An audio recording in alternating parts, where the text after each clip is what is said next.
everyone. Welcome to Dice on Ice. My name is Megan, and we're back not on time, very late. I apologize for that. We had some, I had some technical difficulties, but things should be going semi-okay now. So, we are on session 2 of The Curse of Strahd, and where we left off last time was basically we introduced all the characters. Duchess Morwyn invited them all to some really odd dinner, and before she could say the actual reason why she invited them all, they were whisked away to get rid of some ruffians who turned out to actually be very pleasant and very happy. And they actually asked the group for help in helping out their master. And they promised to bring them to Madam Eva, who said that saying that she knew everything. So they all hopped onto the carriage and off they went. And something just, okay. Oh no, I don't know what just happened, but you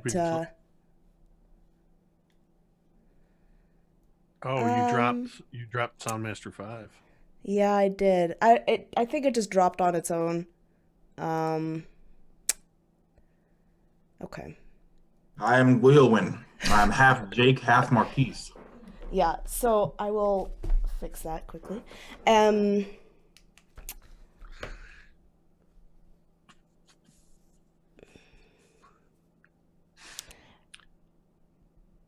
No biggie. If you remember, Sorry. This happened all the time on. I was gonna say, Jake, distract everybody with your voice. Do what with my voice? There we go. Something okay, really awesome. We're back. Everything was good. All right. I believe in Megan. So basically, they hopped on the carriage and were off to wherever they were going, this mysterious place called Barovia. And they fell asleep with the exception of Gleowin. And when they awoke, they were there. And this is where we left off, at the gates of Barovia. And so we are going to get back from there. You are all in the back of the carriage, and slowly you begin to hear a rumble.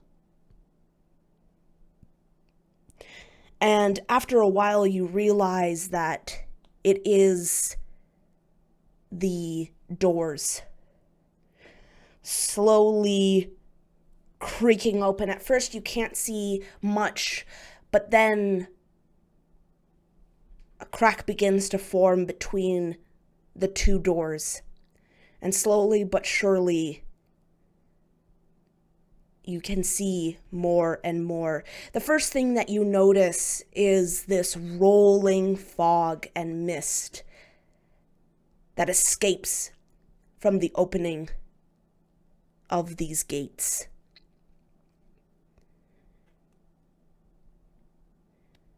Stanimir looks to you all with this broad grin. My friends, I would like to welcome you all to Barovia. Come this way. And he begins walking towards these gates.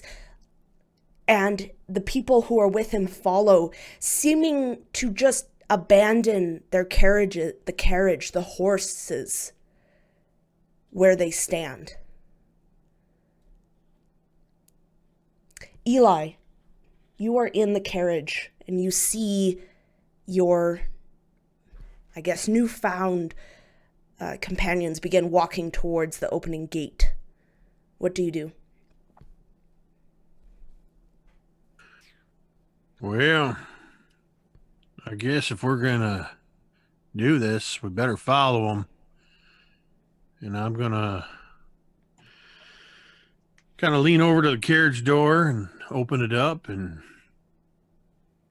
being a little shorter in stature, I'm going to have to kind of climb down part way first and then turn around and drag my my rucksack, which is actually a wooden chest with all my weapons strapped to it. Just kind of, just watch that there.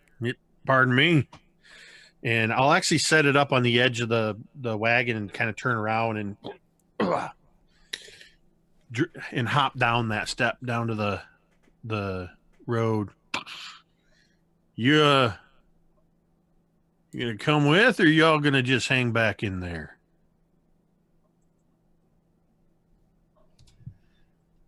The Everchild is looking out one of the windows of this carriage. He's kneeling. He's on one of these on the seats, but even when he's kneeling on the seats, he's barely able to peek out the window. And he's looking at the sunlight, the morning sun, or whatever little there is, and he's deep in some kind of prayer, but he is silent. And then your voice probably hears him. Glowin will turn to you, Eli, and she will put a finger to her lips as if to shush you, and then she will lower and very, very quietly she will say to you, "We shall be there momentarily."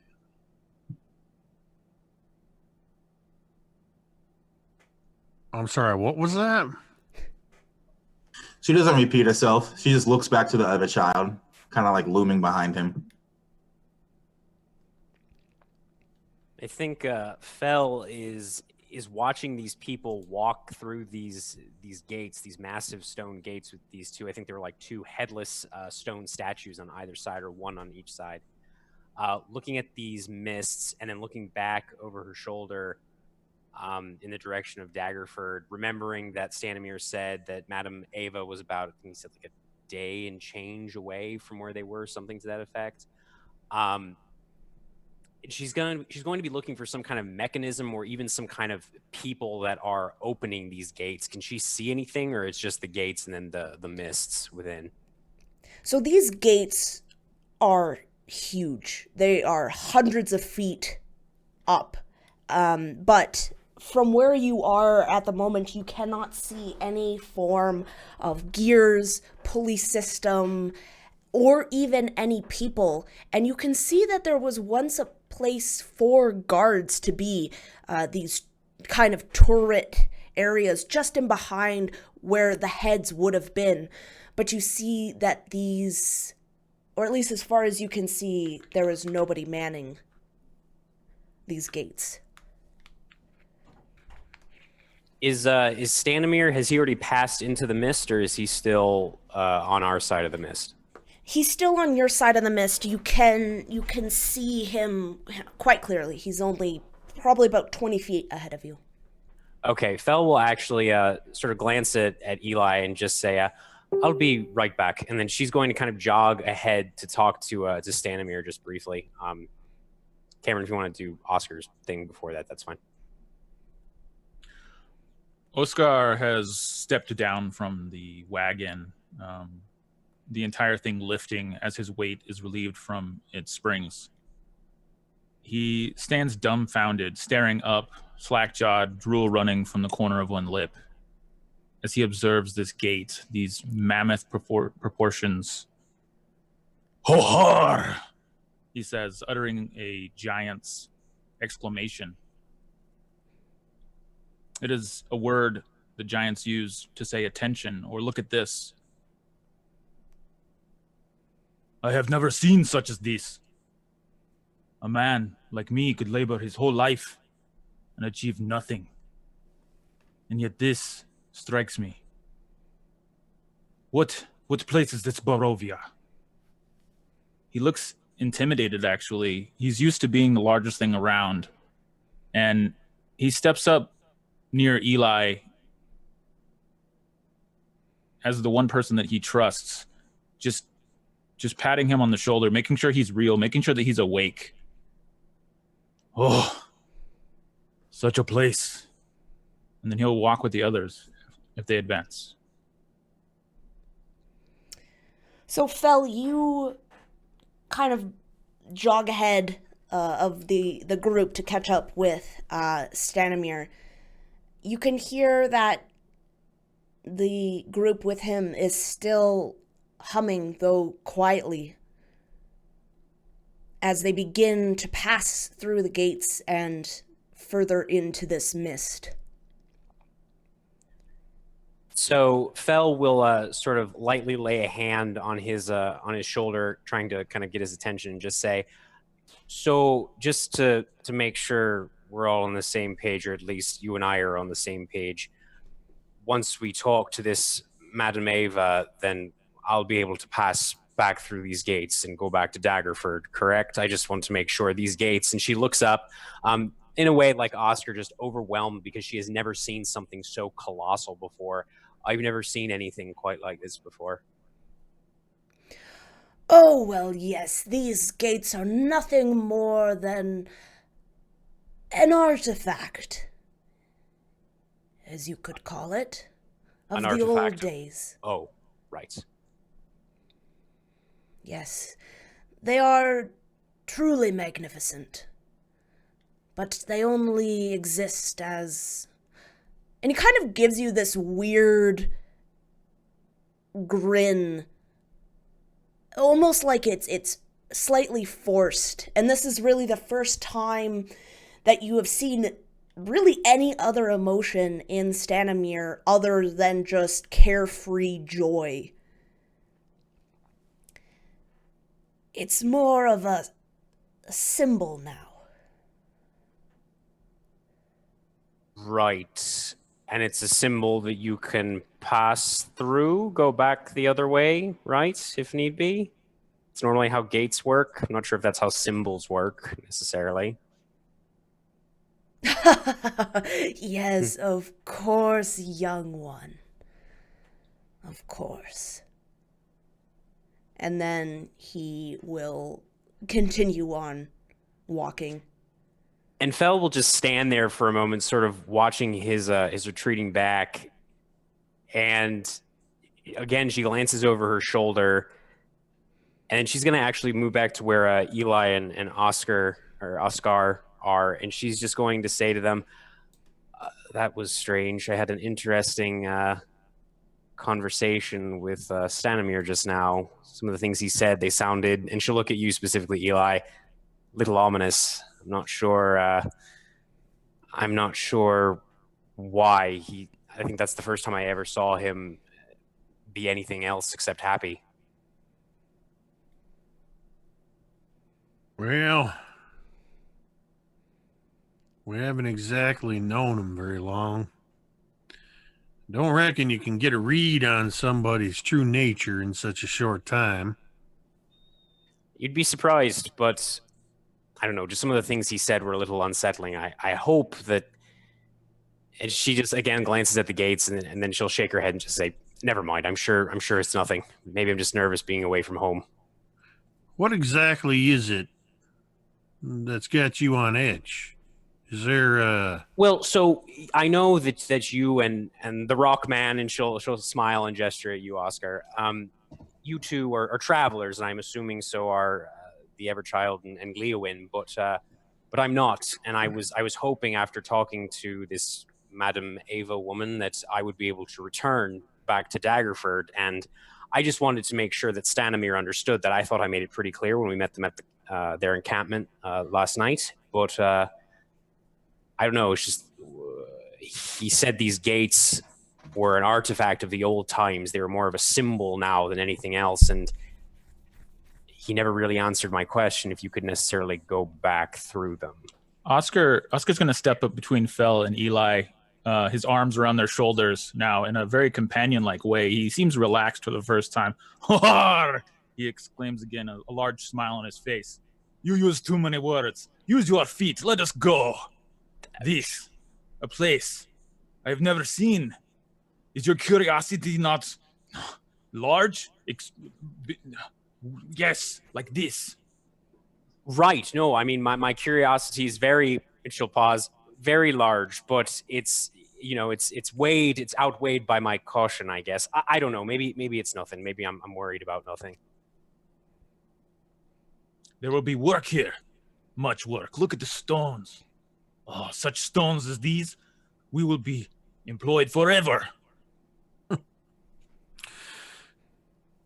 You just got to have the carefree approach that Oscar's got here, and won't be nothing to worry about, Fel. I'll tell you what, you stick close, we'll make sure you come back out the other side. And she'll actually pause for a moment, Eli, as you say that, and she smiles this slow, hesitant smile, the smile of someone who is not used to hearing something like that. And she says, "Thank you, Eli, and you too, Oscar. I appreciate that. Let's go. Thank you." Cheer up. Very much, yes. With this much stone, perhaps I will not have to touch a corpse ever again. Ah, such glory. And he's actually going to start walking forward regardless if anyone else does. So you guys have been kind of stopped here talking at the gates. And Oscar, as you begin looking forward to follow Stanimir, you begin to realize that this fog has grown thicker. And though you can still hear the singing, you can only see but slight shadows of your companions, of this group. But you hear Stanimir's voice. "Come along. Madam Eva doesn't wait for anyone." Gleowin's hand will reach through the mist and grab the Eva child by the side of his head, just very gently, like he's cupping him, like he is actually her child. And she will pull him back gently and bend over and whisper into his ear, "It is time. You must not dally.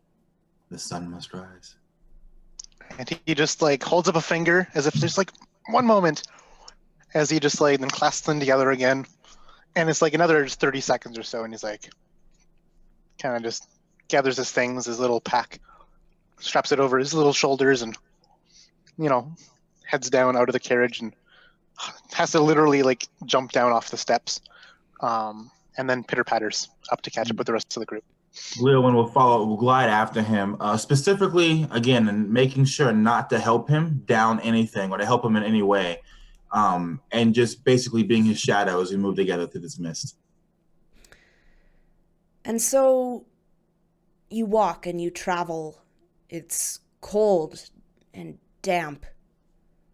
You can feel a chill run through your body, and no more than the Everchild steps through.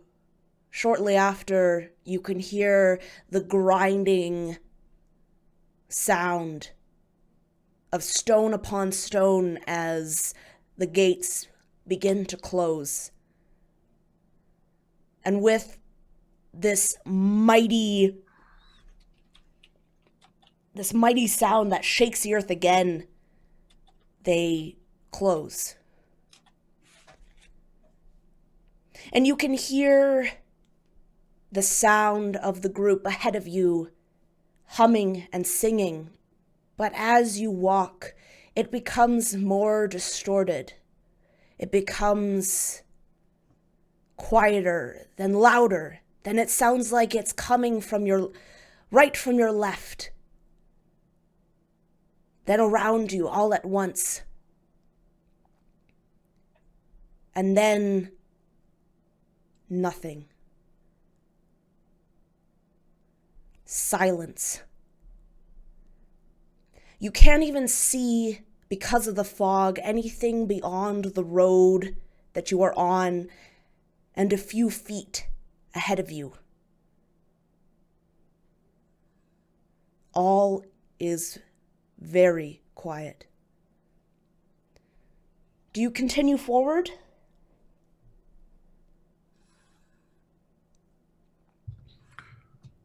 I recommend, if you got a particular weapon you favor, you keep a hand on the hilt or at the ready. I can't say as I like this quiet much.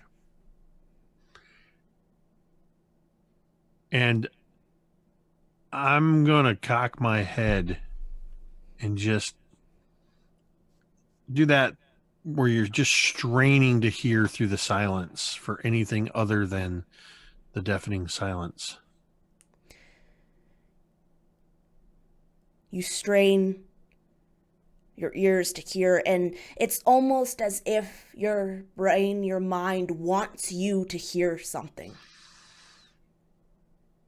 You look for sounds that are not truly there. You think you can hear the beginning of a bird call, but once you focus on that sound, no. It's nothing. And it's probably at that point that Eli becomes frustrated because Oscar starts singing in the mist as he's walking. Ohar, Bodar, Yashkarom Borar. And he's just kind of chanting as he marches. He's got a big bag of stone blocks in one hand and chains and shovel and a bunch of other like random things that look like he picked up out of a graveyard. And just sort of dragging them and chants as he walks, just almost carefree. Ah, cold as grave. This is wonderful. Such a day. Is it particularly dark, Megan? No, From the it isn't. This mist, it makes everywhere look very gray, but not dark. Just this muted light where you can see everything where the mist is not. But as soon as the mist gets thicker, that is where you cannot see any longer. And if you were to look up to look for a sun, you would be able to see a glimmer of an orb trying to make its way through layers and layers of this fog. Yeah, I think in this gloom, Everchild clasps his hand together and brings them to his forehead. And from in between his hands, a great just glow happens that sheds the light of a torch as he casts light, just to help us out in this gloominess. And it's just going to be in his enclosed fist as he walks, as he holds it up. And as when, for example, if you are driving through fog and you put on your headlights, it just reflects the crap and makes it even harder to see. That's what this light is doing. It really is just reflecting the fog and the light back at you, so you feel like you are almost in this spotlight of light. And it's strange, though you walk down the pathway, you do not go into the fog.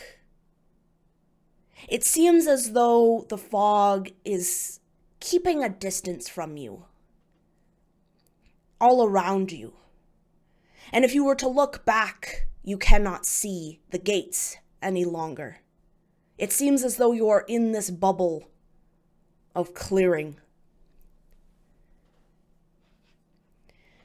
And after a while, you begin to see dark shapes. But these shapes are too large and blocky to be human. And after a while, you are looking and you realize that they are buildings.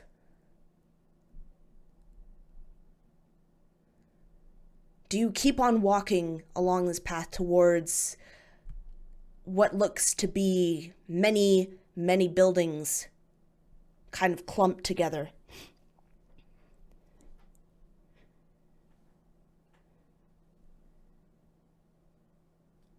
Whether or not anybody else is moving, I'm continuing forward.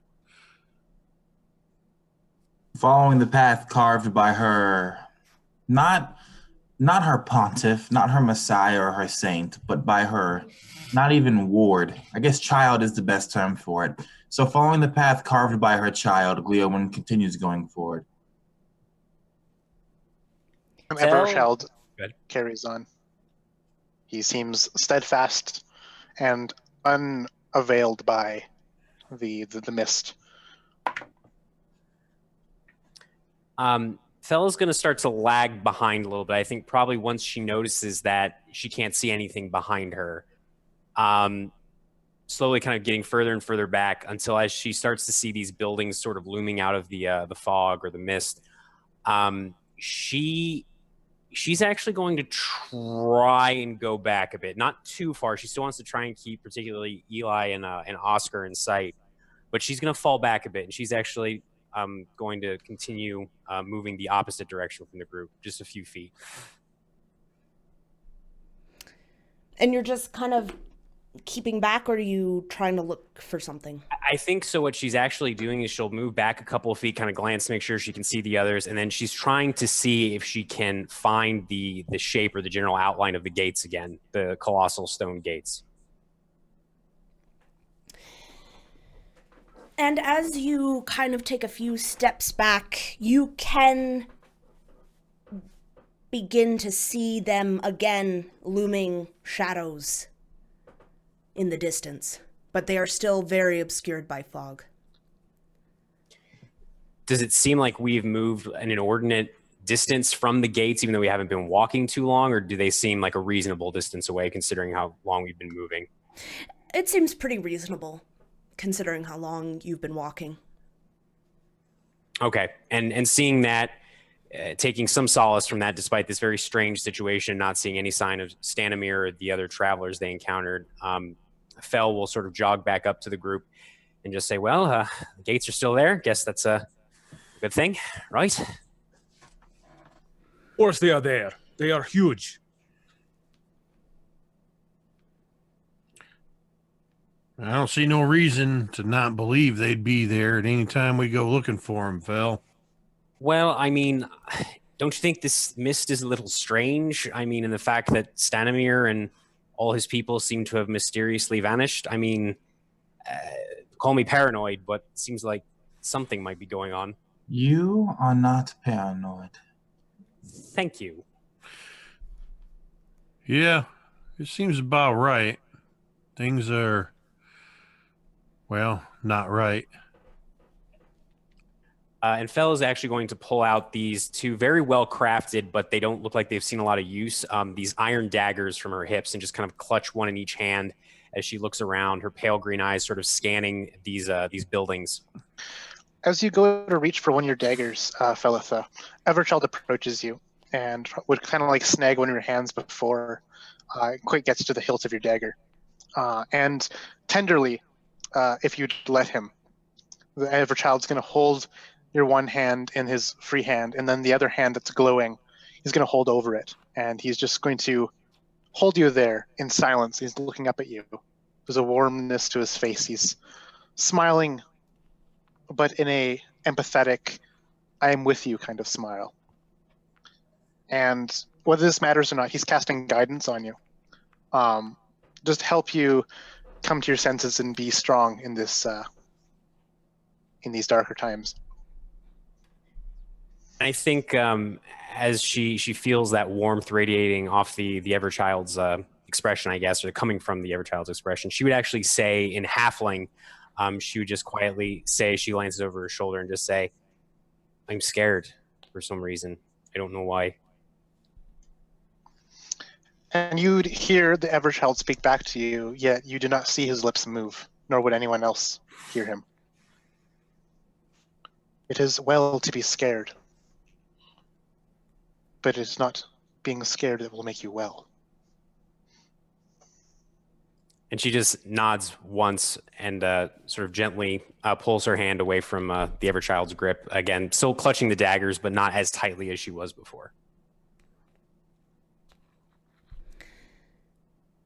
And so as you continue on, you see these buildings getting larger and more looming. And the ground beneath you was once only gravel, but now you can see it turn to cobblestone. Moss grows in between the cracks.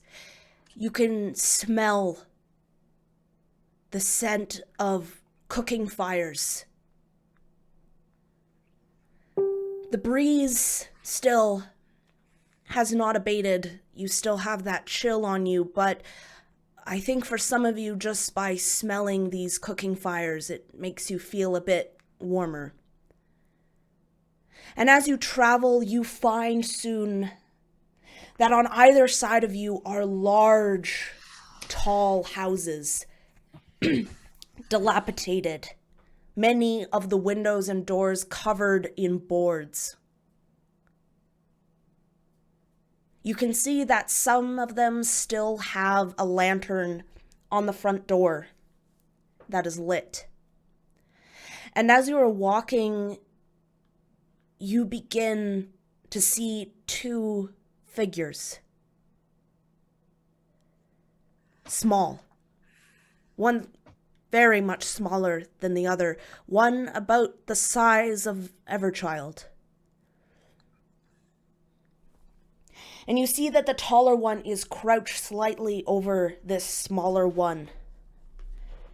And you can hear a soft whimpering noise. And as you walk closer, you see that these two figures are actually two children standing in the middle of the street. And you can see that one is a boy, the smaller one, and the other is a girl. And the girl is leaning over the boy as if to hush him.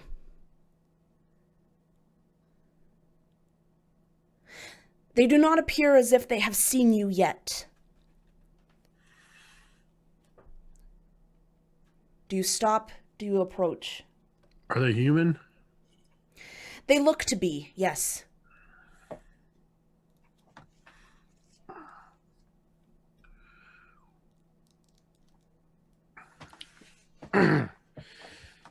I will approach and seeing two children in the middle of this landscape,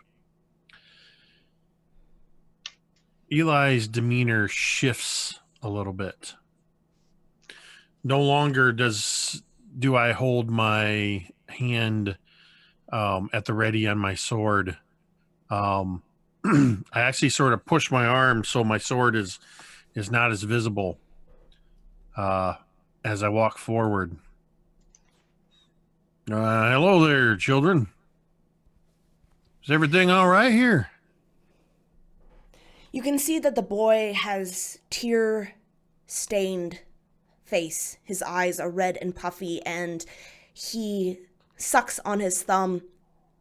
And in his other hand, he holds a toy. And the girl stands, looking at you. She stands tall.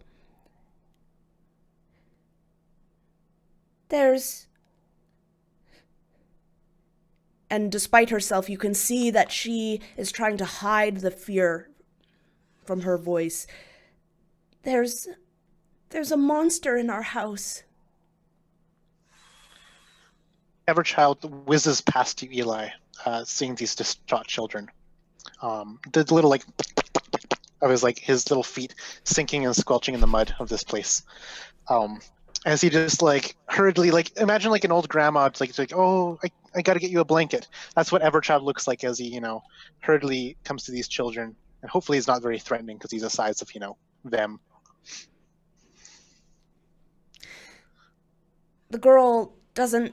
The boy doesn't seem to show you any mind as he kind of looks down at the ground, clutching his doll. The girl, though, regards you with a wary glance. Our parents are still in there. And our brother. Everchild gives Eli a look of we got to do something, but he doesn't say anything, obviously. Tell me if you don't mind, if you can, what you mean when you say there's a monster in there. What exactly are you afraid of? Well, our parents, they They usually keep the monster in the basement, but it got out. We could hear its terrible howls and crunching of teeth and these ripping and gnawing noises. You can see that the girl's eyes are filling up with tears. We ran out the house as quick as we could. Do you have somewhere you can go? Besides out here in the middle of the road? The girl... You see, we're... And I kind of point over my shoulder. You're in luck today, young lady. We're monster hunters.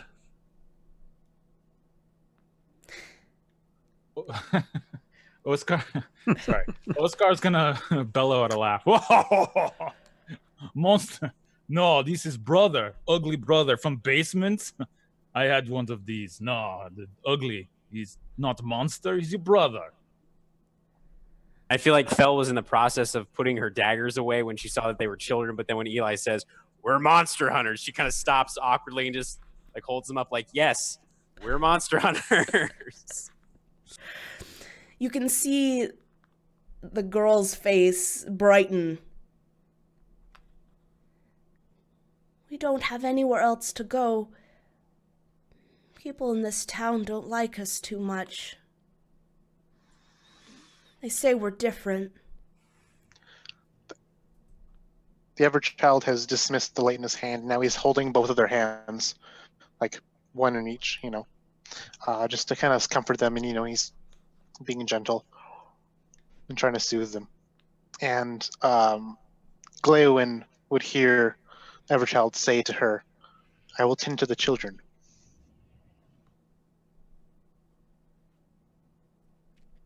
Gleowin, tall black shadow that she is, bends over and almost completely wraps around you, Everchild.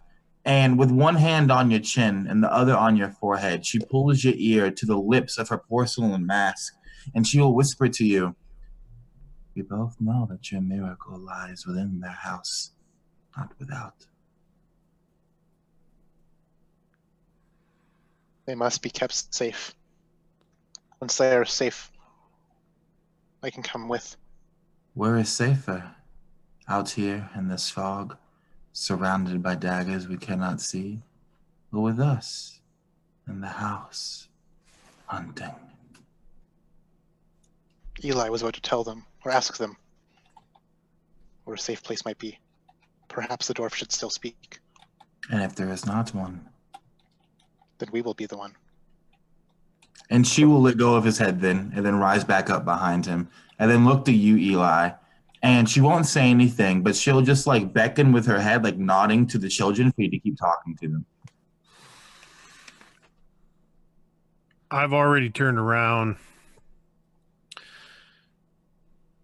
and this time my hand is back on my sword as I've taken a couple steps in the direction of the house, turning back to look at all of you. Y'all don't need to worry. This is my specialty.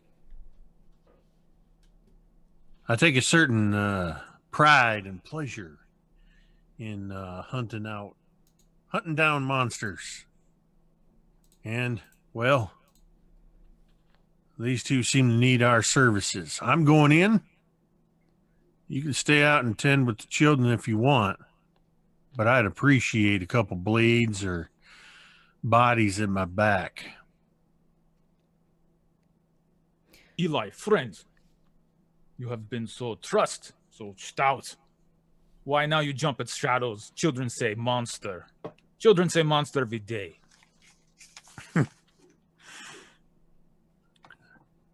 I've seen the monsters the children fear.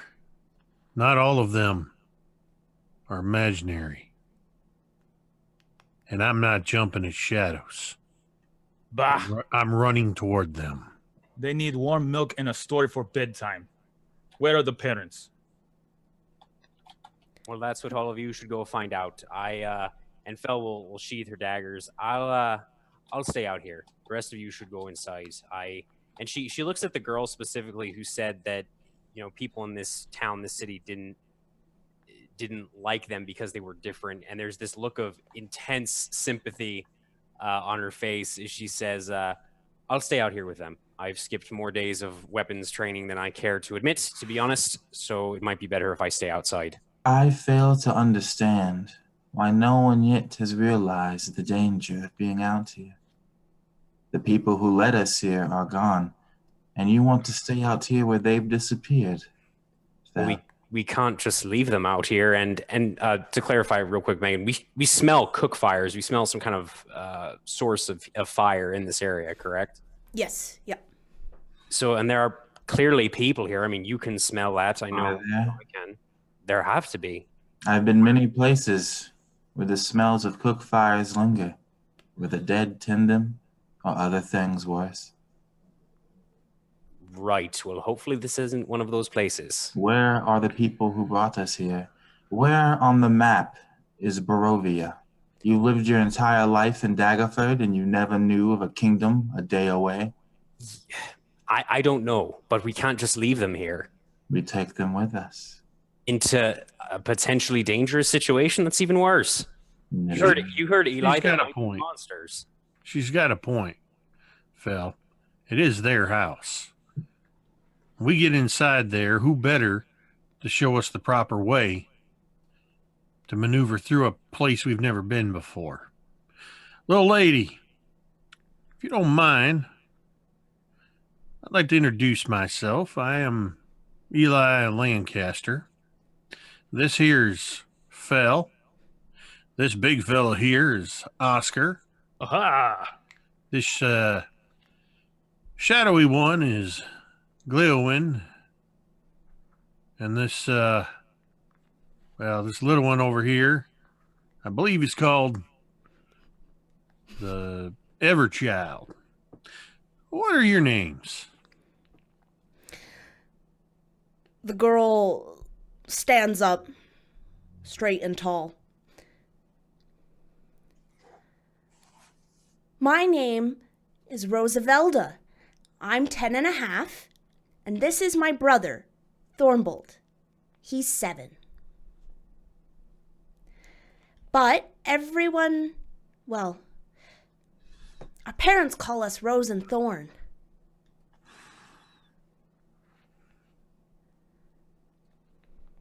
Those are wonderful names, Rose. Or Roosevelt.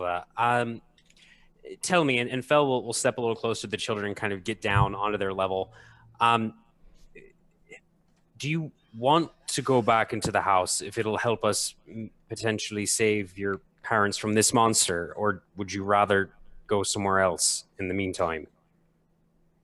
At this, the brother takes his thumb out of his mouth.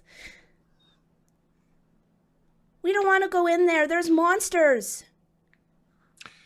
Don't worry. We're going to take care of the monsters. What my brother is trying to say is we don't want to go in there. Not until we know the monster is, well, not there. So maybe somebody should stay outside with them. Somebody that is not as skilled in combat as perhaps the rest of you. And she kind of gives a sidelong look to you, Everchild, and to you as well, Gleowin, since she can tell from Oscar's size and Eli's obvious competence that they are skilled in this sort of situation, combat at least.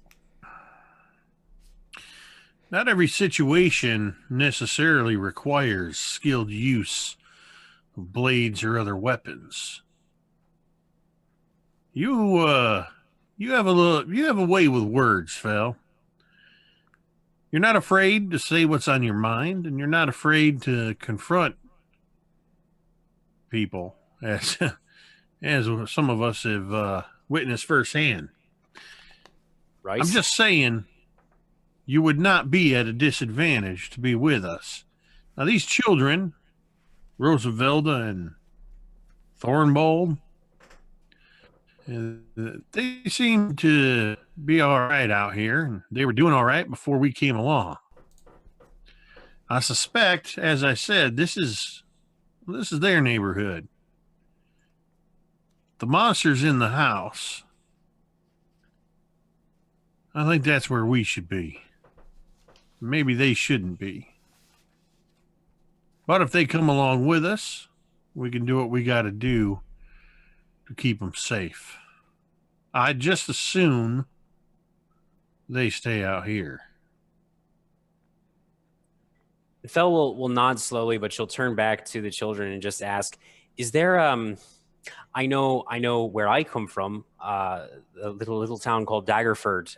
In my father's house, there's a room that he has. It's like he calls it his safe room. It's underground through a little trap door. Is there something similar like that in your home that your parents ever showed you? A place to go to hide in case things get a little too scary. Does that sound familiar? You can see both the children just kind of look at you intensely for a moment, but they furrow their brows as if they're thinking, but slowly they shake their head. Rose says, "If we knew that, we would have gone there and not out here." Right. Everchild says to the two children in the silent way that he does, "A barn, a stables, a chicken coop."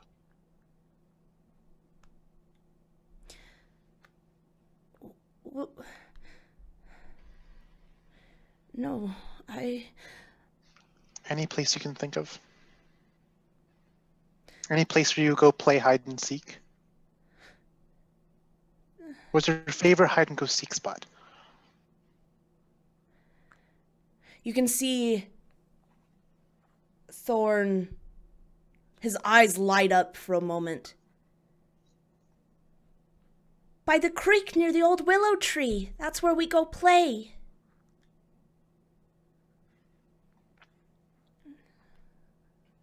And Gleowin would hear, "That's as good a place as any."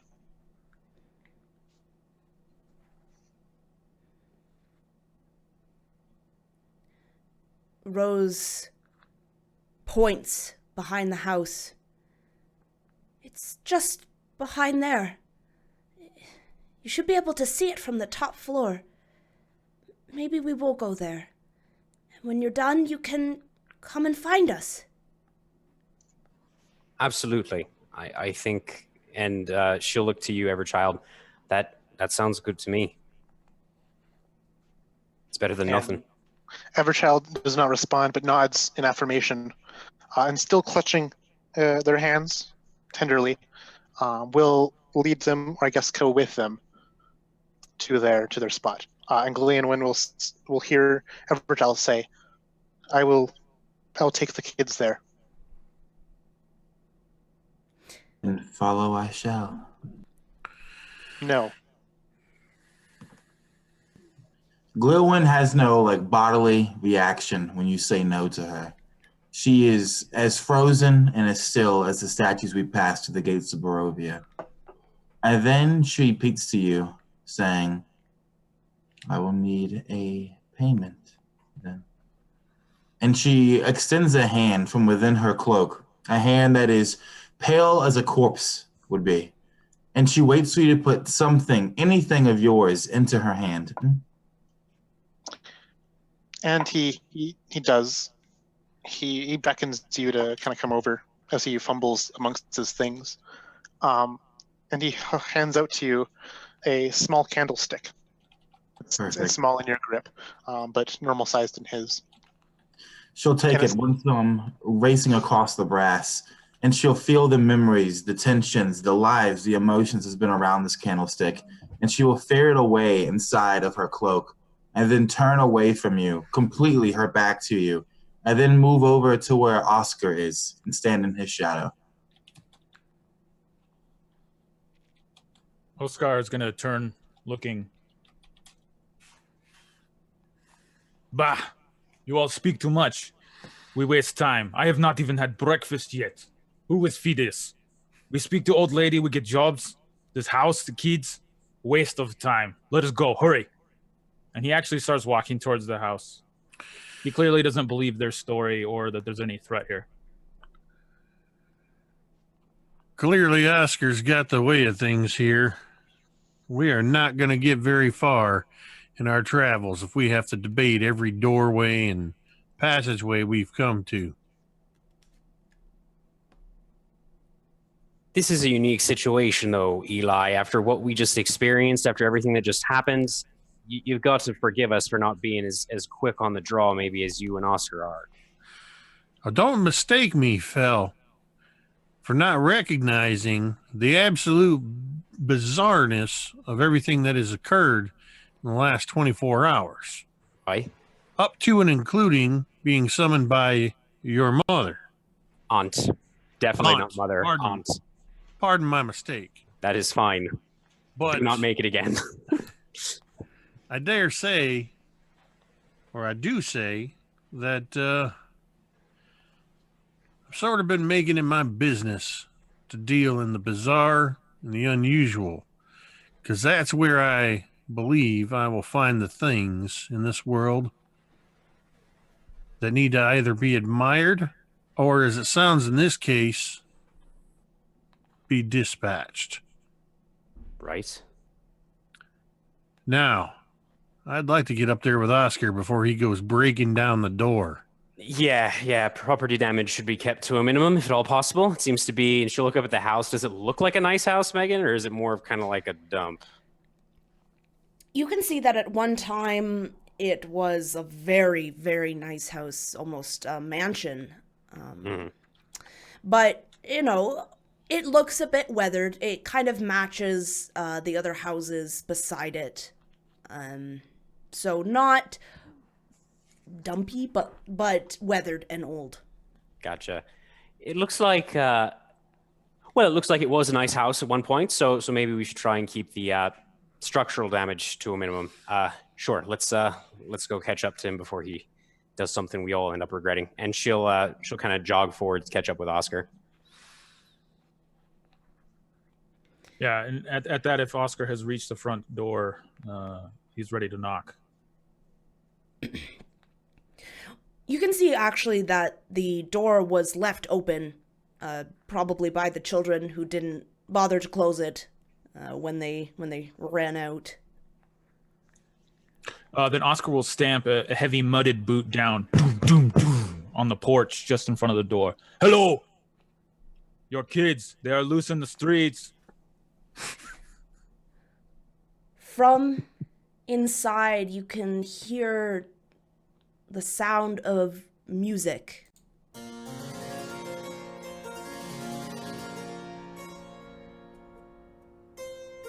It is faint, but it carries through the house. There is no monster, only terrible music. This is nothing. And he'll step in. Hello! Louder this time. Looking left and right if this is a foyer. Yeah, you can, as soon as you walk in, you can see beautiful paintings and carpets, and it looks very drastically different from the outside. Inside is almost pristine with many pictures, and it almost looks like Duchess Morwen's place. It's very similar. And for a second, we're going to jump to the Everchild. You have been led by Rose. She, with your hand in hers, she kind of leads you down in between the two houses. And from the back, you can see. The fog almost clears for a moment, and you can see that the house is actually on top of a hill. And you can see that beneath the hill there is a stream with a large tree because I forget what kind of tree I said. There is a large tree right by the bank of this river. And Rose points. There, that is where we play. There's the willow, Everchild says to her. Yes, we will just be there. You will come for us when you are done. Right? And Yeah. please find our brother, Walter. He's just a far baby. is this tree from this house? I would say it's down a bit of a ravine. So I'd probably say about 50 feet.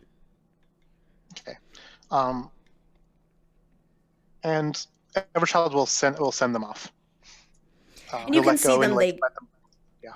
You can see as soon as Rose lets go of your hand, she immediately clasps it to Thorn, and they go walking off towards the willow tree. And he'll stand there overlooking this area. He watches the children as they descend and run to the tree, and he's going to utter some more prayers for them as his hands light and illuminate as he closes his eyes and presses them to his forehead. And so do you, after a while, do you turn and go back to the front? And after seeing them, go to the tree, I will make my return to the front of the house to follow in my party's footsteps. And I think if everyone was going to go in, they would all be inside at this point. As Everchild, you walk in and you hear the click of the front door close behind you and the sound of music floating through the air. And we're going to take a quick break there. So fantastic. So yeah, we will be right back. 10-minute break. Hope everyone is enjoying it. Thank you for everyone who's watching, and thanks to the players. We will be back in a few. Ha! I muted you before.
Right. Praise the devil. Yep. All right. So you are all inside of the house, and what you see before you is just like I had been describing before. It's immaculate. Everything is amazing. There are fine tapestries hanging on the wall. The fire is lit in a fireplace on the right side of where you are. And you can see straight ahead of you, there are double doors. They are ornately carved, wooden. What do you do?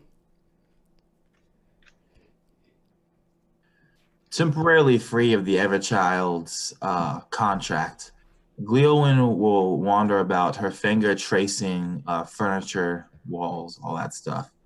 And she's looking from behind her mask for small trinkets, things that might look like they have some kind of emotional value. And if she finds them, she will take them. Make me a investigation check, please. 1 second, please. Where's my D20? Perfect. So it's going to be +2. That's a 21. Well, a 19. So you find on the west side of this room, there is a large picture of a windmill on a red field. And underneath it, you can see there is a desk. And on it are flowers. They are fresh. You can, as you get closer to them, you can smell the almost overpowering fragrance of them. And on either side of these flowers, you see a statue. This little figurine carved out of wood. It looks to be homemade, handmade. And you can see that at one time it was of a man finely dressed upon a horse. But the head has been removed, broken off. Gleowin's hand will again slither out from her cloak, and as she goes to grab the figurine, her nails turn black, and she rubs her thumbnail over the headless decapitation of this thing. And underneath her mask, she smiles and she coos a sound, and she will quickly pull the figurine into her cloak, and it will disappear. As you do so, you feel this odd sensation in your gut. And you feel suddenly ill. Fel and Everchild, you feel the same. As you walk in, as you're looking about, you feel suddenly nauseated.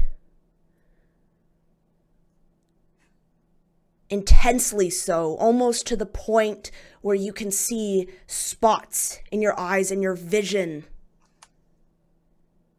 is going in and out.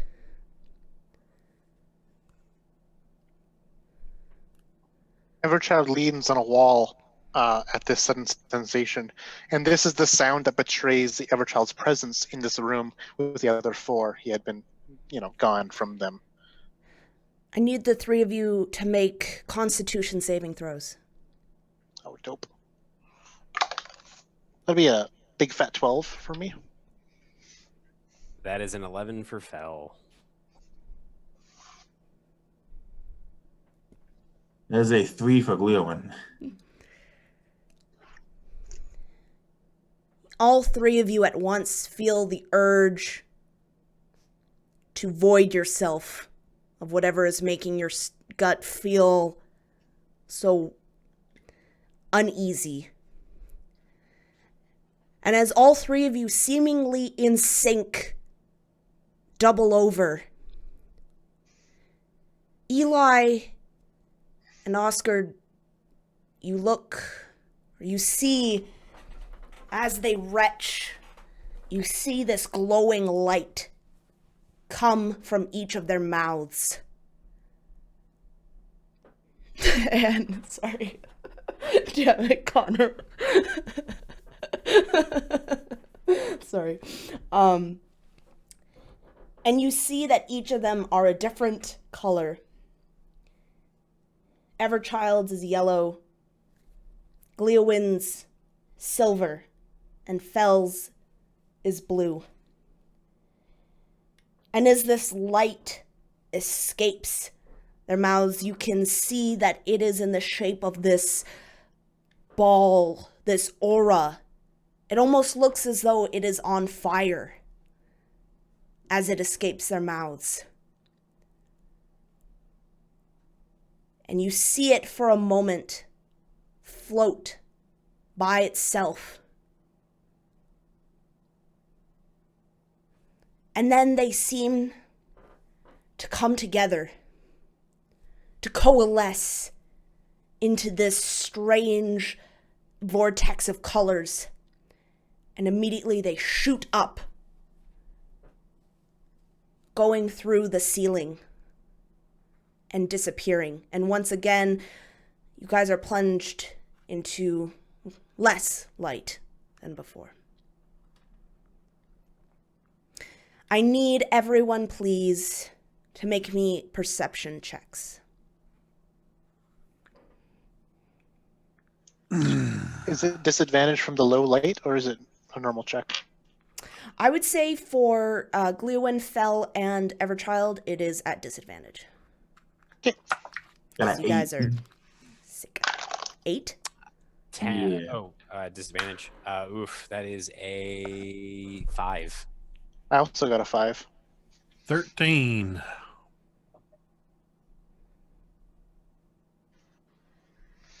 Forgot where the mute button was. 11. Okay, thank you. So, how do you guys react to this? What, for the three of you, after you throw up this ball of light, immediately you feel better. The nausea fades. Gleowin had instinctively thrown her hood up when she knew her mask would be coming off, not wanting anyone to see her face. And so she lifts herself back up and she grabs her mask off of the desk and she puts it on as she simultaneously takes the hood off and glides back over to the Everchild to essentially cradle his head. Everchild looks dizzy. He's still kind of leaning upon the wall. But his eyes are just transfixed on that, radiant yellow light that erupted from his mouth. And Gleowin can tell that he's praying, though no one else can really see it or even hear it. I imagine that Fell, after vomiting out this light, not knowing what this is, she kind of has that double vision thing going on, and she looks at her hands, which are covered in these, black dyed calfskin gloves. And for a moment, she swears that she can see through the calfskin to her hands, and the veins on the back of her hands are just black, filled with some kind of black liquid. And she blinks and shakes her head, sort of stumbling back and probably letting out this sound that's halfway between a gasp and a brief scream before she cuts it off. And then she blinks, feels better, and all she sees is the gloves. But she looks absolutely stunned. She has no idea what this is. And she looks over to Eli and Oscar and she says, What the fuck was that? What just happened? I'm not going to claim that I can tell you what just came over you. But it looks like whatever it was is gone now. Here, I want to take a drink of this. And I pull a small metal flask. I just sort of reach into an inside pocket and pull out this small metal flask and open it up and hand it over to Fel. Here, take a drink of this. She will take it with both hands and just take Just a big sip. big swig, just going like full bore because she has no idea what the fuck is going on. It is water. And then I imagine after you hand it back, it's about half full. Sorry about that. Sorry. And what about you, Glewin? How you feeling? And I hold the flask out to you. It's just water. She reaches out, and then with one slender finger, she pushes the flask back towards your chest, and she will say to you, I am fine, but I will tell you now, Eli, and more importantly you, Felitha, this place is cursed. How do you know that? You just experienced how I know that. Right. What about the your little friend there? He is praying.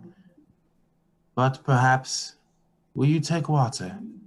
And then she looks down to you, have a child. He shakes his head.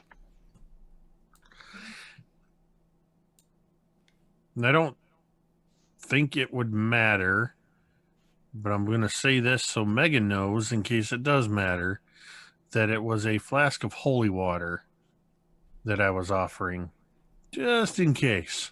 Ooh, that's slick. That is some dang good water. Sure it is, hit the spot. Yep. Of course, I only got half a flask now. I consider all the whiskey in my cupboard to be holy water. I don't know what was in this flask before I opened it, but that smelled pretty holy too.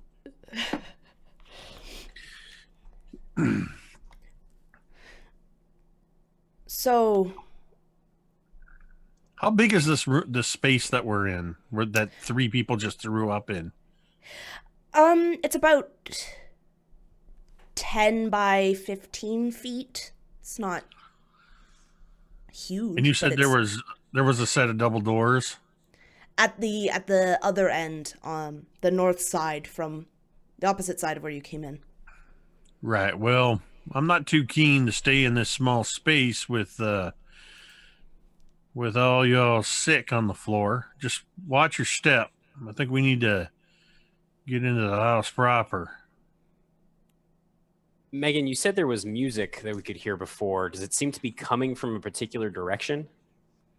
It seems to have subsided a bit, but if you were to listen, you can still hear it, and it seems it's one of those things where, since this house looks quite older, it could be coming from anywhere. It seems to be coming from all over, kind of. You can tell it's pretty far away, though, because any sound you can hear has been carried by something, either pipes or something like that. Right. Let's do what Eli said and get into the house proper. Maybe we can find some people. I'm actually kind of keen on getting away from the smell, and I will go to the door and I will attempt to open it. Oscar's going to throw his hand against the door, the size of like a dinner plate, as his palm strikes it. Hold on. And he looks very pointedly at Eli, kind of very seriously, and then turns toward the others. Don't do that again. He looks at Everchild and Glewin. From you, maybe. But you, and he shakes his head at Fel. What is this? No. I don't know. I didn't do it intentionally, Oscar. I'm just as surprised as you are. Trust me. I come in this house, we look for a stupid monster, but now you make the lights? No, don't. Right, fine. Let's just get out of this room and see if we can find some people, please. Ugh. And then he'll move out of the way so Eli can open the door again. You open up the door, and it opens very smoothly, easily, without a creak. And it's almost breathtaking. In the gloom beyond the foyer, this main area glitters. Its wood-paneled walls are ornately carved, with idyllic scenes of frolicking nymphs and satyrs. At one end of this room, a sweeping red marble staircase climbs to unknown heights. As at the other end, the opposite end, there's a black marble fireplace, cold and unlit. Mounted above the mantel shelf is a longsword with a windmill cameo worked into its hilt. And as you are taking in this beautiful room, everything falls silent. The music stops. You cannot hear the wind from the outside. You cannot hear even a creak from the house. It seems as though everything is stuck. You would be sure that you were frozen in time if you were not able to move as you are. At the other end, from where you came in, you see 2 doors, each ornately carved in wood, just as the door you went through. Do you walk in to this room? Absolutely. I would walk in the room taking all this in, and once upon a time, in a life that seems kind of distant to Eli, I was used to stopping by, making house visits to people around town. And I always found that you could get a measure of a person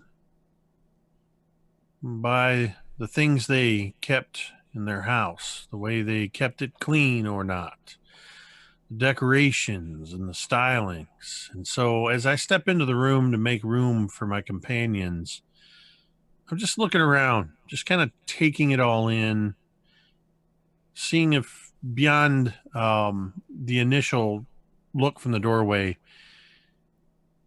if anything stands out.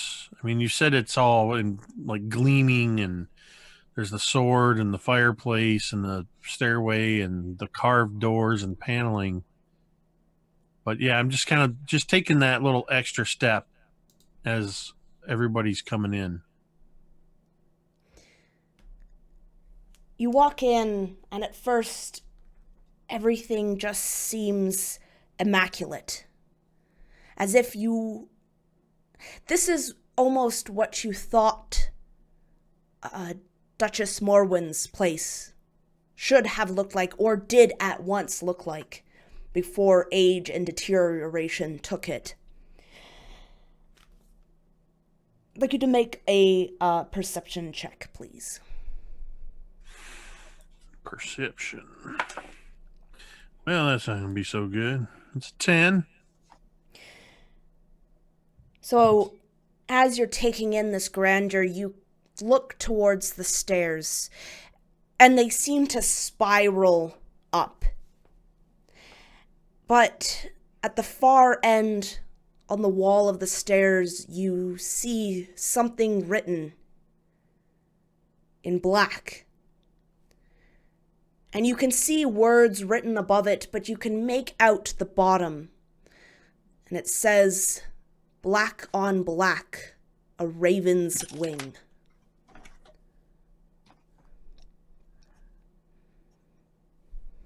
Gleowin will detach herself from the Everchild and move directly to this message.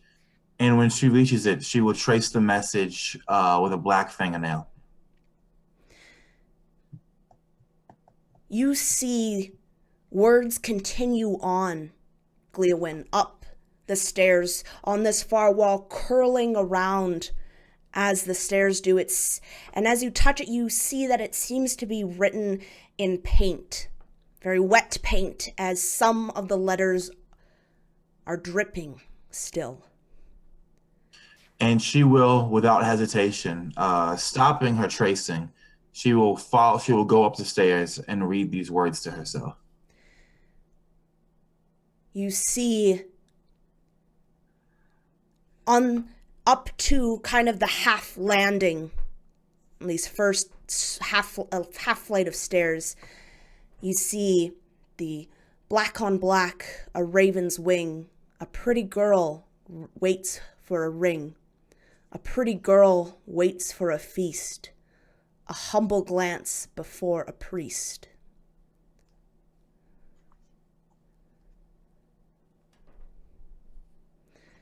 Do you keep going up? You see on the other side of this landing, you see that there is more.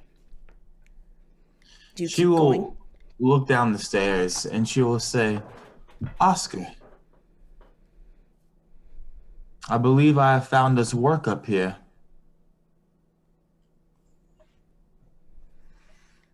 Oscar approaches closer to Gleowin than he's probably ever been, other than the moment she stood up behind him after Everchild had left. He's still a bit uneasy by her presence, not sure of what she is exactly. Work? Work, yes. Can you read, Oscar? Slow. Nice. But yes. And then she will start going up the stairs, and then after like 2 or 3 stairs, she looks back to you, Oscar, because I mean, would you follow her by yourself? I imagine you would not. Yeah, I mean, in general, Oscar he's fearless for anything mundane. Like a bear wouldn't scare him, a rock fall, a chasm. So as long as people aren't vomiting lightning or raven feathers, he will follow. Yes. Okay, perfect. So with Oscar in tow, she will continue on up the stairs, reading the message. So as you go on, the verses seem to be going up each stair and stopping once on the landing. And you see that there are actually 4 of these half flights. So you can see that there are 2 more levels above where you are. And the rest of the poem reads, red on black, a boy lies dead. The devil came and took his head. The devil came down from the mists. His lightning blade, it never missed. Black on blue, a raven soars. A boy is free of all the wars. A boy is free of all the lies. He pays a visit to his bride. Black on black, a raven's wing. A girl in white dress does not sing. A girl in white dress only cries of black on black up in the skies. And that is when you have reached the top of the stairs. There is no more. And you are on the 3rd level of the house. Alone with Oscar on the 3rd level of the house, having read this poem, slowly putting things together, she will turn to you, Oscar, and she reaches up and she grabs her mask. And before removing it, she asks you, I need you to tell me, Oscar, if I look young or if I look old. And then she will remove her mask, and you see underneath it is the face of an elven woman who is far gone in her years. If she was a human woman, she would appear maybe 60, 70 years old. Silver mohawk and piercings aside. Oscar tilts his head to the side, trying to have put together some of the story, the poem, as he walked clearly confused. To him, it's nonsense. You are not old, but more, they call, you do not need to work every day. Your children will take care of you. I see. And then she will quietly slip the mask back on her face. And when she does so, she will just walk past you and begin going back down the stairs to the first level. Wait, why are we... And he'll follow back down.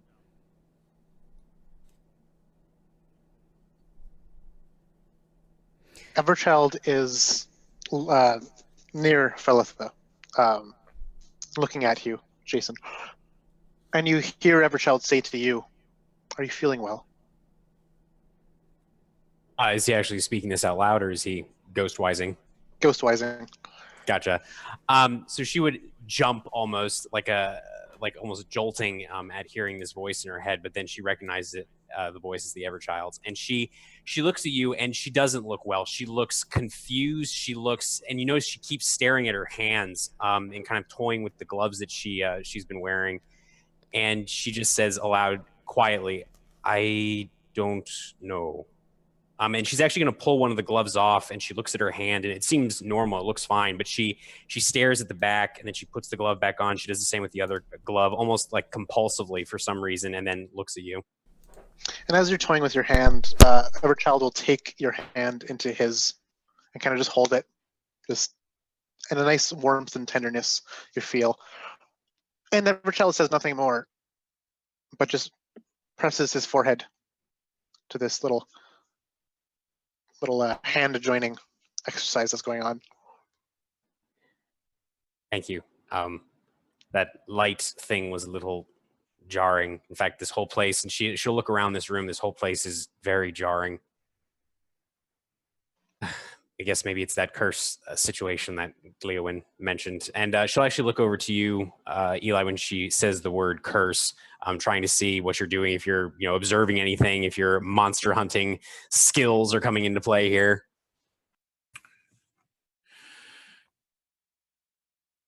I am actively, for a moment, I watched as Gleowin and Oscar headed upstairs. Just kind of watching up there, and then, well, they got their thing, and I'm kind of looking, just taking a closer look around the room. I'm looking at these two doors. I'm looking at the stairway.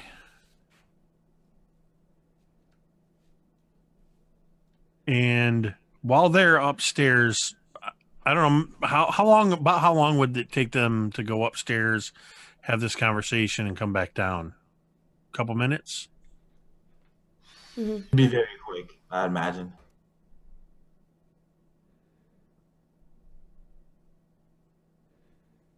All right.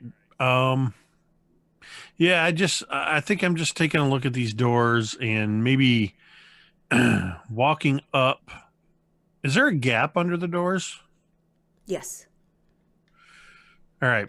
I'm going to walk over to where are the doors in relation to the way we came in? Left, right, straight ahead?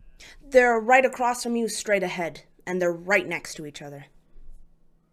All right. So while they're up there, I move over to the door and I remove my pack, which is actually a wooden chest.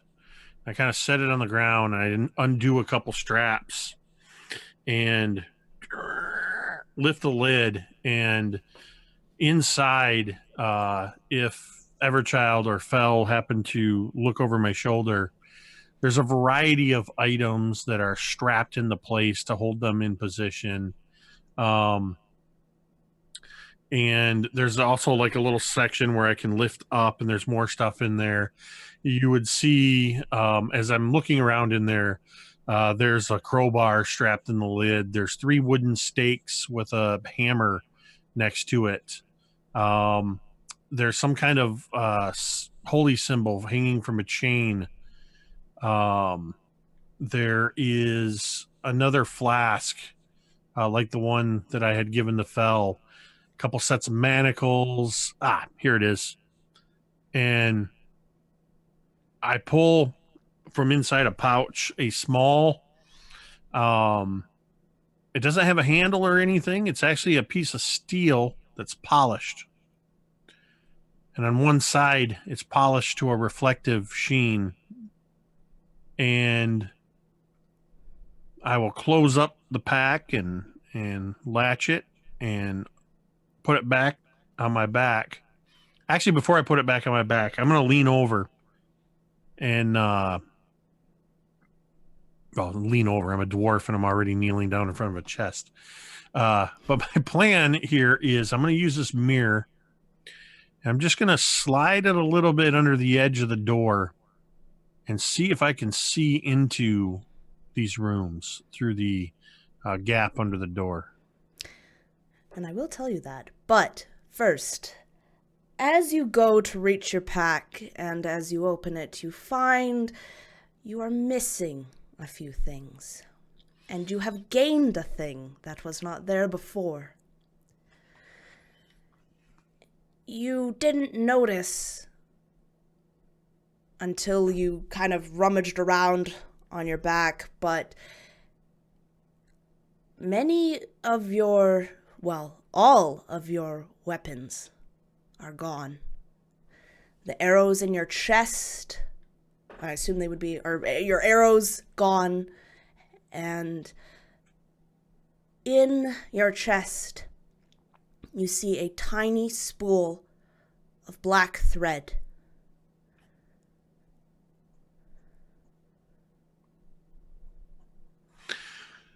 So hold on a second.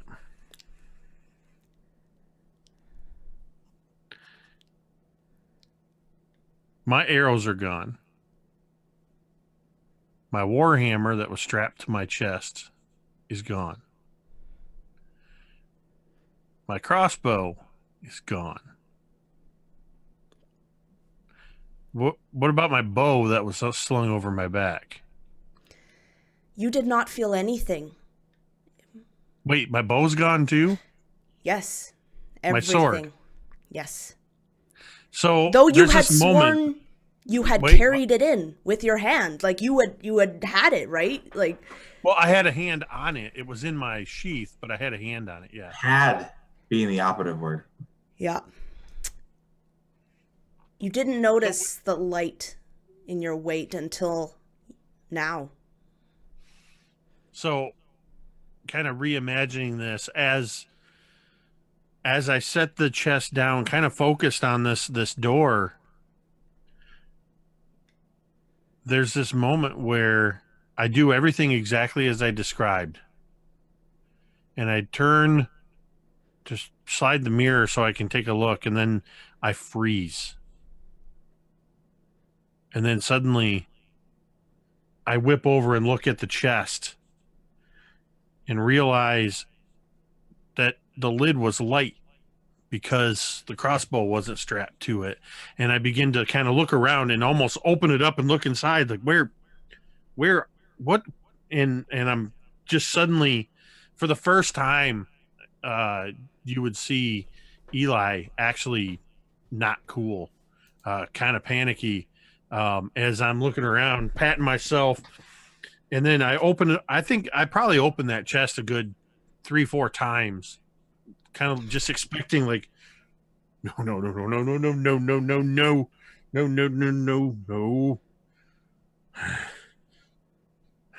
looking around, and I think on that last time is when I noticed this spool of thread.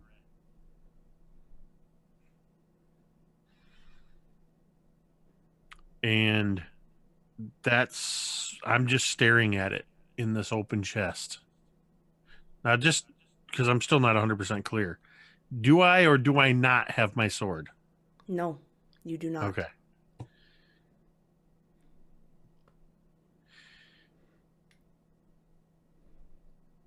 Well, shit. Eli, you play with ball of yarn like kitten? What are you doing? Is everything all right? You said no like at least 15 times there. Is everything... What happened?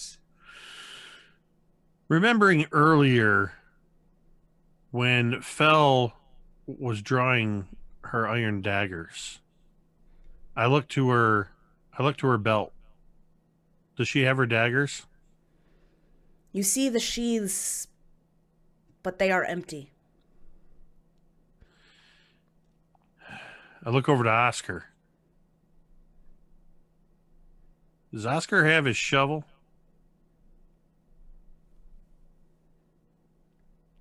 No. And that's, I would actually say to Oscar, where's your shovel?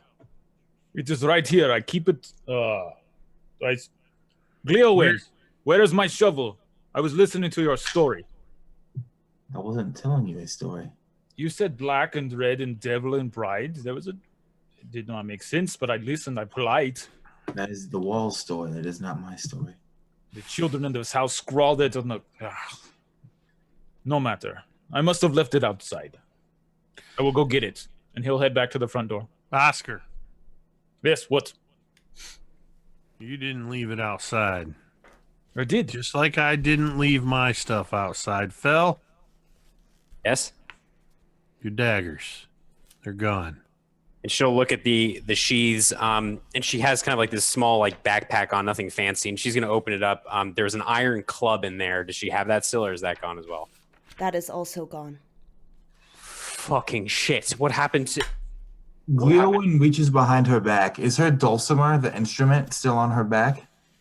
The instrument, yes. Okay, perfect. All of our weapons are gone. Ha! I do not have weapons. I have, and he'll like look in his bag of stone bricks and his, I guess chains. I don't know. You look in, and you see them. They're there, but they look odd, different. The weight is not there as it once was. He's gonna reach in instinctively and grab one of the stone bricks. And where you would expect to find the hard kind of push back from the rock, your hand is able to squeeze it. Oscar's gonna drop his bag of what should have been weighty stones to the ground, and in disgust, snatch his hand away and look at it. What? You see that the rocks have turned to mud. And so there is just this wet mud covering your hands. Stone is not this, no! And he actually looks way more perturbed and scared now than you've seen him so far. Stone to him is this foundation that he builds everything upon. That is like the weight of his reasoning. Stone is to be trusted. It is solid. We leave. I am gone. And he's heading to the front door. That might not actually be a terrible idea. And Fel will walk behind Oscar. Not too close. You spit light. You did this. And he looks right at Fel. I did not do this, and put that damn finger away. Let's go see if we can get out of here. Gleowin's gonna post up by the door, like a door of this like room they're in, and she's just going to watch them try to leave to see if it will confirm her suspicions or not. Oscar, do you just open the door without, you just rush in and open up the door? Oh yeah, he'll take a good. Which way does the hinge swing? Toward you, if you're inside. Okay, then he won't kick it. He'll grab for the handle. As soon as you open the door, you are immediately. The door opens, but immediately this wave of fog and mist begins to pour in and begin to fill up the room. And I need everyone who is there in the room by the entrance, which I think is Fel, Oscar, and Gleowin. Were you there? She was further away, but she'd be moving in now to basically to slam the door shut. So I'll still make the save. Okay. Constitution saving throw, please. That's a whopping 8. Ooh. It's a Yeah. 21 for Oscar. I got a 12. What did you get, Oscar? +5 on a 16, so 21. Oscar, you do not feel any of the... You feel the cold dampness as you rush through. But Fel and Glewin, your legs begin to feel exhausted, as if the fog is sucking your life force out of you. You begin to feel extremely weak, extremely tired. You're going to gain 1 point of exhaustion. How drastic and perceptible is this fog? The effects that they're feeling. Well, for them it is you, Oscar. You can feel it, but you manage to shake it off. But I mean, from an outside perspective, how quickly does it affect the two others? Instantly, as soon as All the right. fog hits them, and it is this milky white, thick fog. All right, Oscar will close the door the second he sees the others kind of get hit by it and have a negative reaction. He will close the door.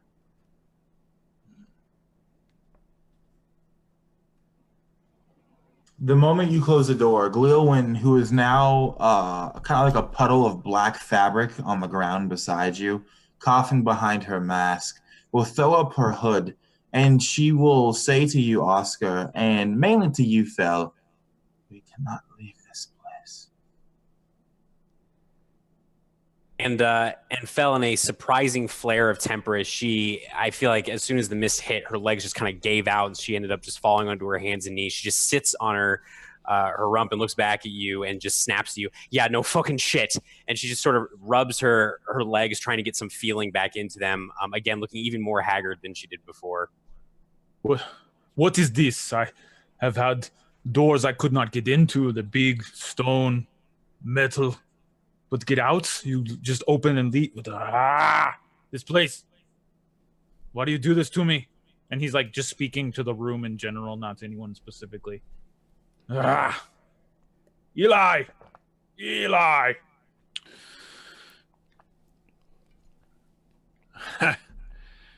don't know what all I'm going to be able to do, Oscar, with the tools of my trade missing, but it looks like we got no choice but to press on.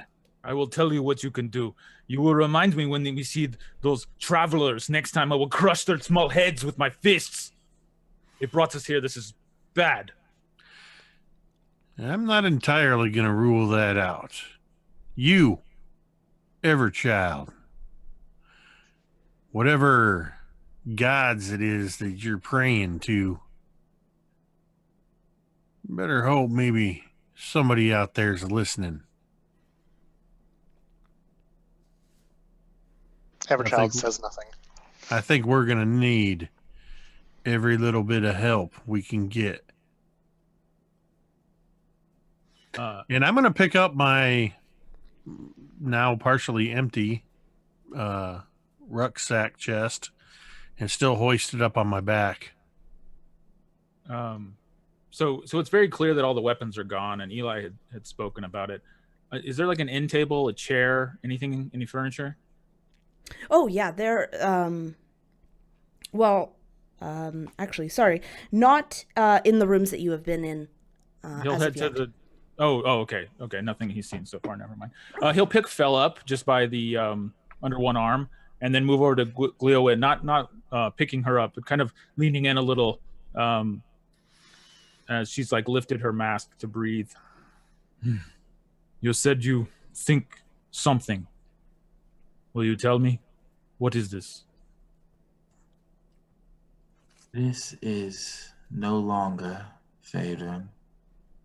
I do believe that Fel's paranoia was more justified than any of you gave weight to. Your wrist, please. Huh? Your wrist. I'm an old woman. Help me up. Oh, yes, of course.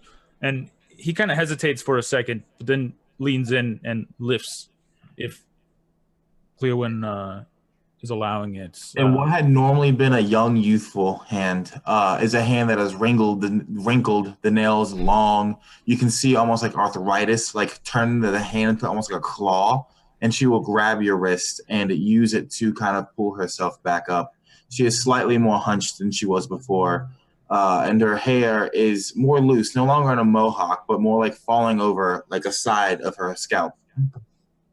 Everchild runs to you, Glewin, and you hear him say, "I've never seen you like this," as he is like hurriedly, holding your arm and pressing his forehead to your crooked hand. You muted. Blech. It is unsightly, she says. And then she will, while she lets you like nestle into her hand, she will use her other arm and she will basically like loop it around you, Oscar, like a grandmother with like her big, strong grandson. And she's going to follow you like that for right now.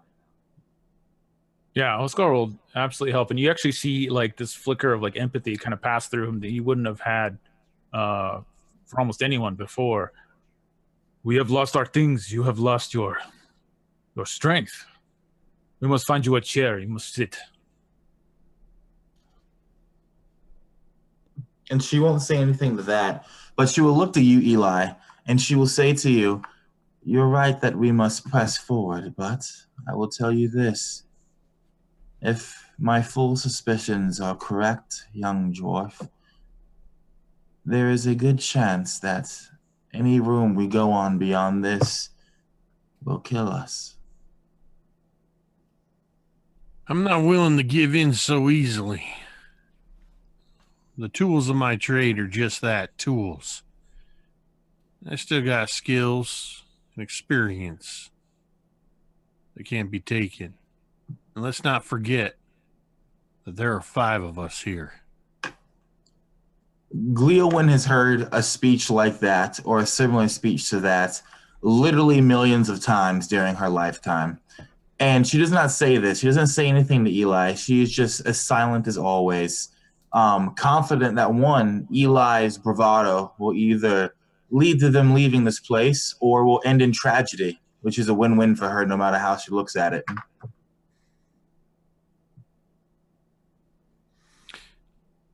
The way I see it, we got 3 choices from here. And I point at the 2 doors. Left, right, or up. Well, Gleowin and Oscar, you both went up the stairs earlier. Was there anything interesting up there? And Fell's sort of leaning against you, Oscar, since you kind of hefted her up, kind of looping one arm around your neck. Did you see anything interesting, anything that might help us get out of here?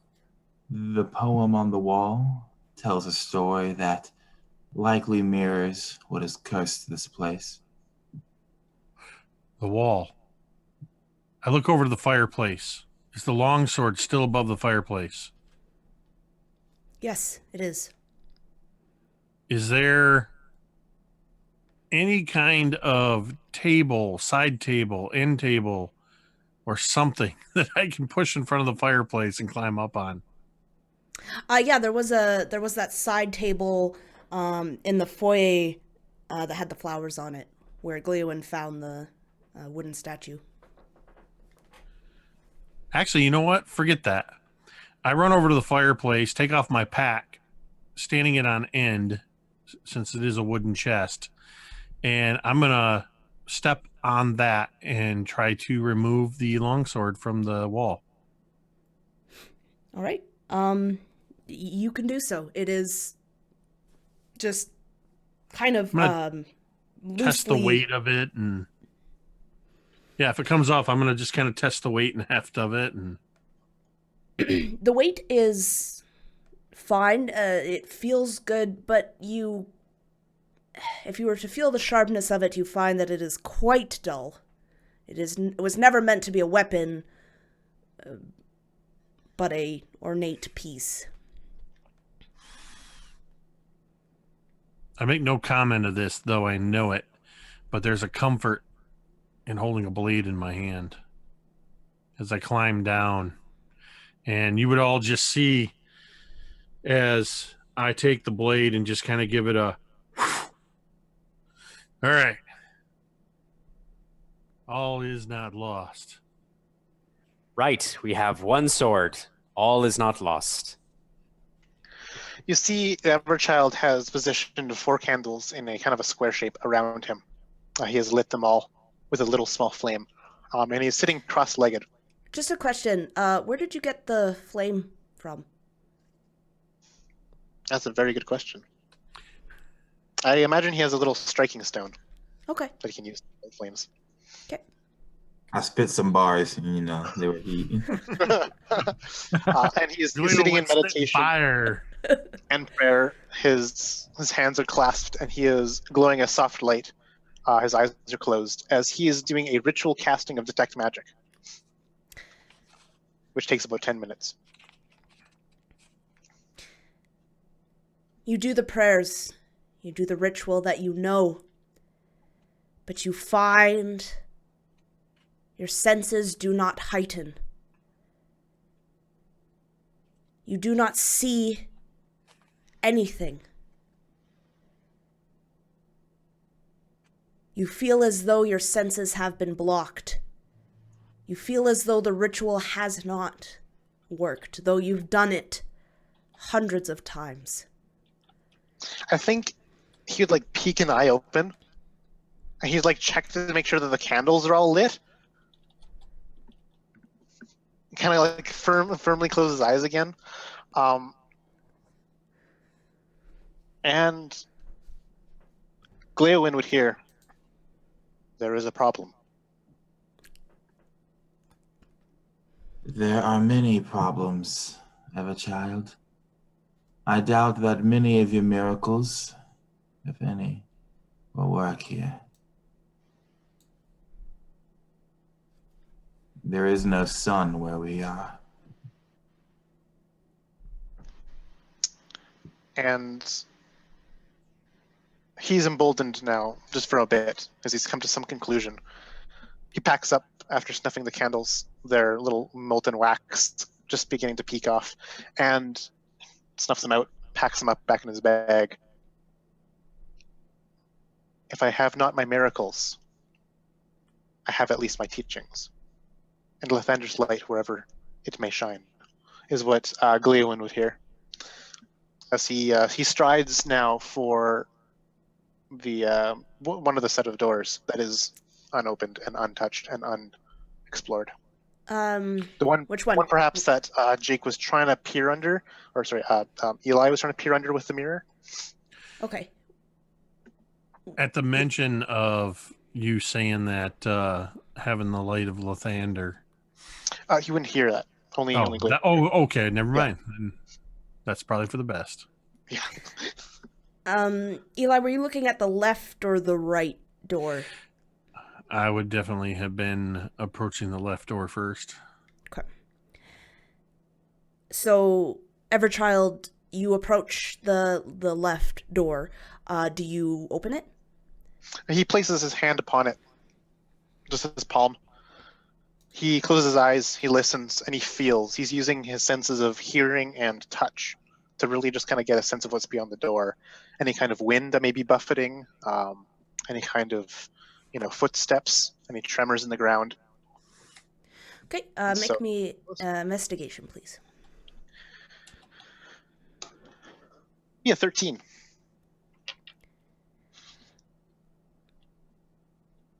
Like this whole house has seemed to become, everything is silent and still. You hear nothing. You feel nothing.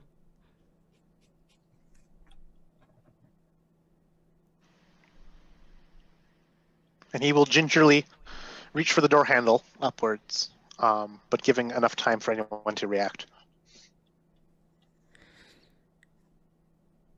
You open the door, and in front of you is a kitchen beyond this door. Though not as bright and a little more gloomy than the main room you are in, is tidy. The shelves are neatly stocked with dishware. The work table has been wiped clean. A cutting board left behind as the only oversight. The iron pipes of the oven snake out like a willow tree caught in a windstorm, twisting up and into the ceiling. There is a door that you see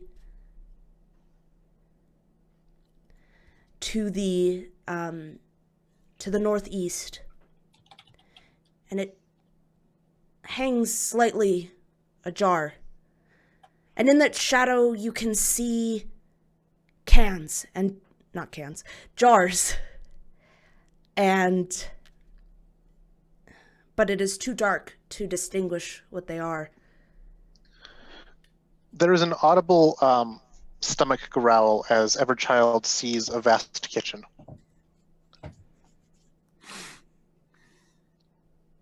He steps in.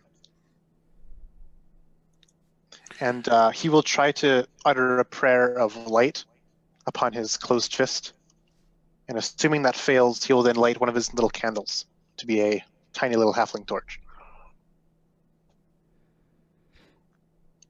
So you light one of the candles and you walk in.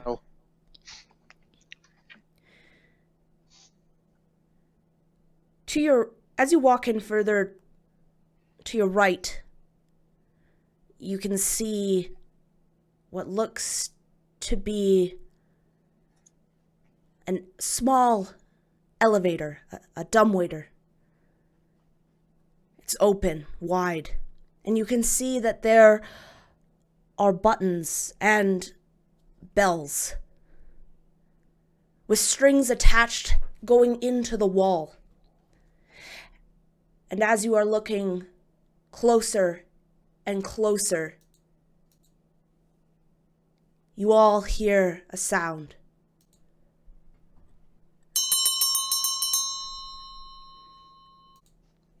As one of the bells starts to ring,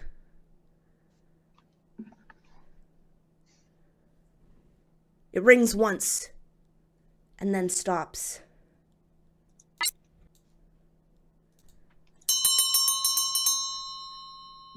And then a second time.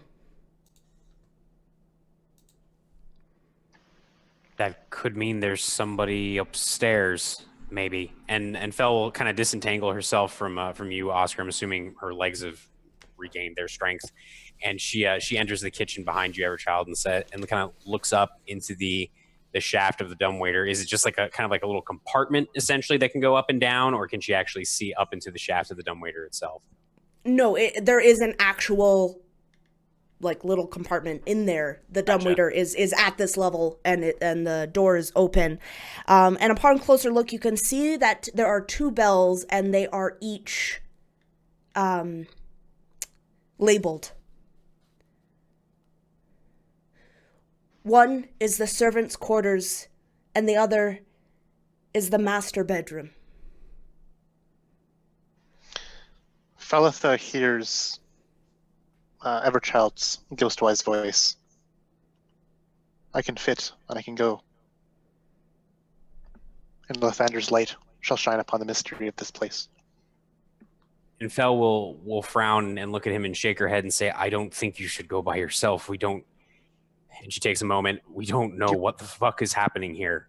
Do you plan on coming in there with me? I don't think it'll fit the both of us. No, but that doesn't mean we can't take the stairs and all go together. Better together than by yourself. How big is or small is the dumbwaiter? It is extremely small. When you look at it, you would think that only a child could fit inside. Yeah, I'm the size of a husky child, so... A child that has too many helpings. I like to think I look like Danny DeVito with a beard. Danny DeBeardo. Yeah.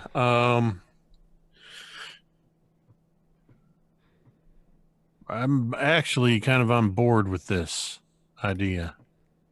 You want to send the Everchild up alone? That is ridiculous. That is what I said.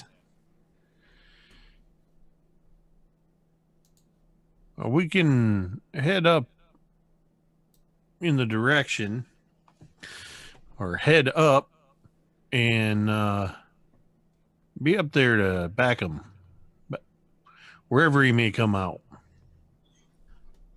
I mean, we could. But what if something happens to him while he's in the dumbwaiter shaft? I mean, we're not going to be able to get to him in time. Who would make tiny elevator for a tiny person? I don't understand. So it's actually for food, Oscar. What? I know. This is insane. You can send food to different levels of a house. Right. So, Gleowin, what do you think? I mean, this is the Everchild we're talking about. I mean, if I was the Everchild size, I wouldn't want to go up there alone. Gleowin, still hanging on your arm, Oscar, will look over to you, Feltha, and she says, "He will climb the dumbwaiter and we the stairs." Right, because nothing ever happened to people that split up in an unfamiliar place to do something potentially stupid. All right, sure. I guess if you're willing to do it, Everchild, then get inside and we'll hopefully meet you at the top. Wait. No, this is... No. Why? For what? What if they eat you? They think you're food when you come out. I think they'll know that he's not food. I think, unless these are... And she stops, unless these are very strange people, but considering the house, you never know. We have made a lot of noise. Oscar is not very quiet. Felitha, you less so when your temper takes you. Eli, your voice is deep, robust. You think if someone lived here, it would have noticed us by now, no? Oscar nods his head, thinking for a moment. Yes, she is right. I said hello very loud when we came in. It is rude. Whoever lives here, they're bad people. And he'll actually start looking around this kitchen. You said there was a cutting board. Is there like dishware and stuff like that? Yes, there is, in fact. You see that it's all very nice china dishware, and it's all been put away neatly. Then Oscar will guide Gluin a little further into the kitchen if she allows, though he will not leave her side if she seems like she still needs his assistance. And he's going to start going through the drawers, looking at the cutting block, looking for cooking knives, chopping implement, anything like that. Sure, you can find this kitchen is very well equipped. You can find all sorts of chef's knives. He'll start handing them out to Felitha and to Eli, and then keep a few to himself. Just kind of laying them out on the table. Do you hand one to Everchild? They're on the table if he can reach. If he can reach. Everchild will not go for one after you have presented them, as he is just kind of inspecting the inner workings of the dumbwaiter. Eli will, or I'm sorry, Oscar will keep the largest, like the meat cleaver. I'm assuming there's got to be one for himself, and maybe one other small knife. But otherwise, he'll offer the others by spreading them out on a table. I do not like this place. I surely do not like the people here, or the fog, or their creepy children. I do not fight. There's nothing wrong with those children, but I do agree about literally everything else you just said. And Fel will take 3 knives, actually, and she'll hand one to you, Everchild. Just be like, if you're going up there by yourself, you need to have something to protect yourself with besides just your holy powers, I suppose. And he pushes the knife back to you, and he just raises his candle. You did not pray at dawn. Did you pray at dawn? And she'll kind of like hold the knife out, handle first. Are you sure? And he nods, and then turns back to the dumbwaiter, and he's gonna try and like just look at the string system. Did he catch which of the bells were ringing, or were they both ringing?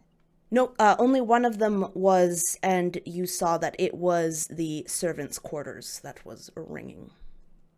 And can he reach around into the inside and also like twiddle the strings of the bells manually from the inside? No, you can't, only because, I mean, you could if the dumbwaiter wasn't literally there. If it was just kind of the shaft that was there, you think that you could be able to, but he's looking at, like, if he's inside the dumbwaiter, could he reach and kind of like fiddle with the strings, and have the bell ring when he's inside the dumbwaiter? maybe as you are going up. Yeah. You- Like cool. And he'll just look to everyone individually. He looks to Gleowin last, gives her the longest look. He gives everyone a nod, and then climbs into the dumbwaiter. You should The take a candle in knife. You're going to be bit by rats. I can tell. It's going to happen.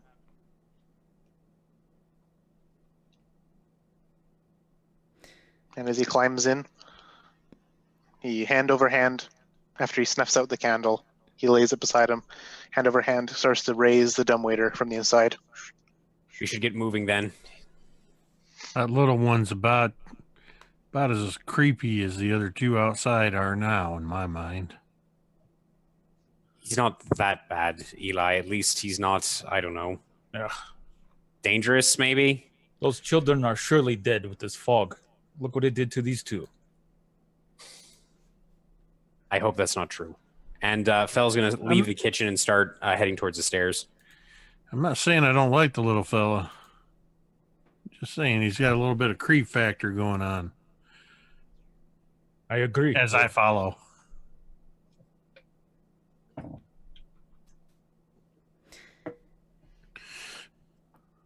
So you all leave the kitchen.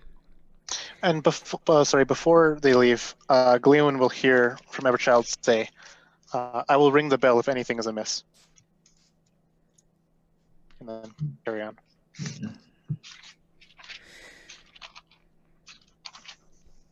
Everchild,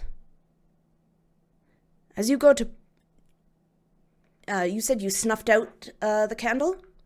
Yep, so I'll be in complete darkness inside the dumbwaiter. As you go to put the candle away back into your pouch or whatever you're carrying, you feel a tiny prick against your finger. This metal feeling meets your hand. He retracts his finger, puts it to his mouth to stem the bleeding, and then cautiously with his other hand, well, he's always going to have one hand on the dumbwaiter, on the pulley system of the dumbwaiter. Then after he kind of like licks his wound, I guess, he'll more carefully and gingerly reach for whatever sharp thing pricked his finger inside his pouch. You reach in, and you can actually feel 3 things that were not there before. And you take them out, and you find a spoon, a fork, and a knife. They are gold. They are beautifully ornate. And there is red on them.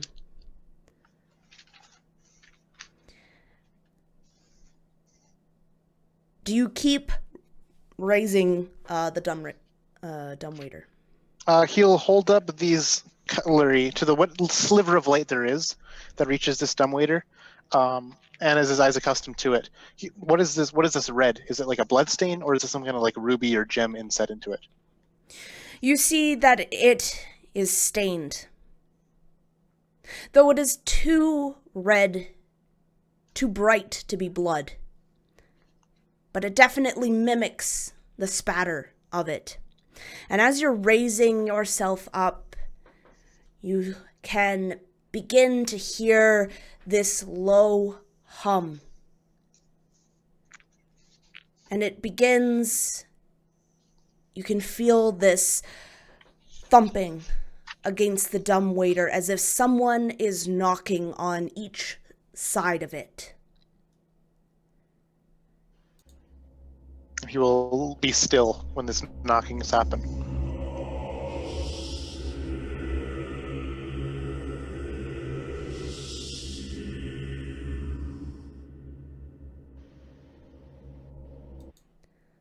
That is what you begin to hear.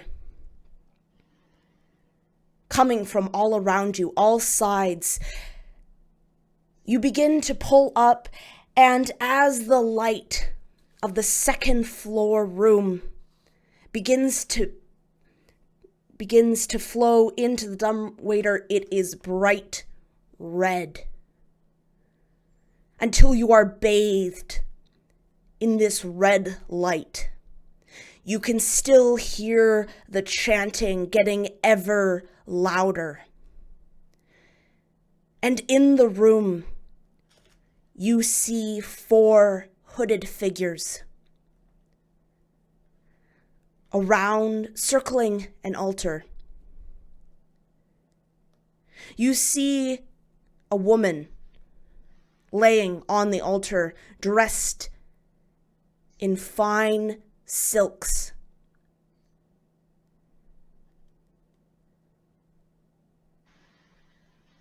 And as they chant, you can see that she is stricken with some sort of ailment, as protrusions come from her body, as if something is inside and wants to get out. You see her body, her skin undulate. Her body jerks in odd fashions, in unnatural ways.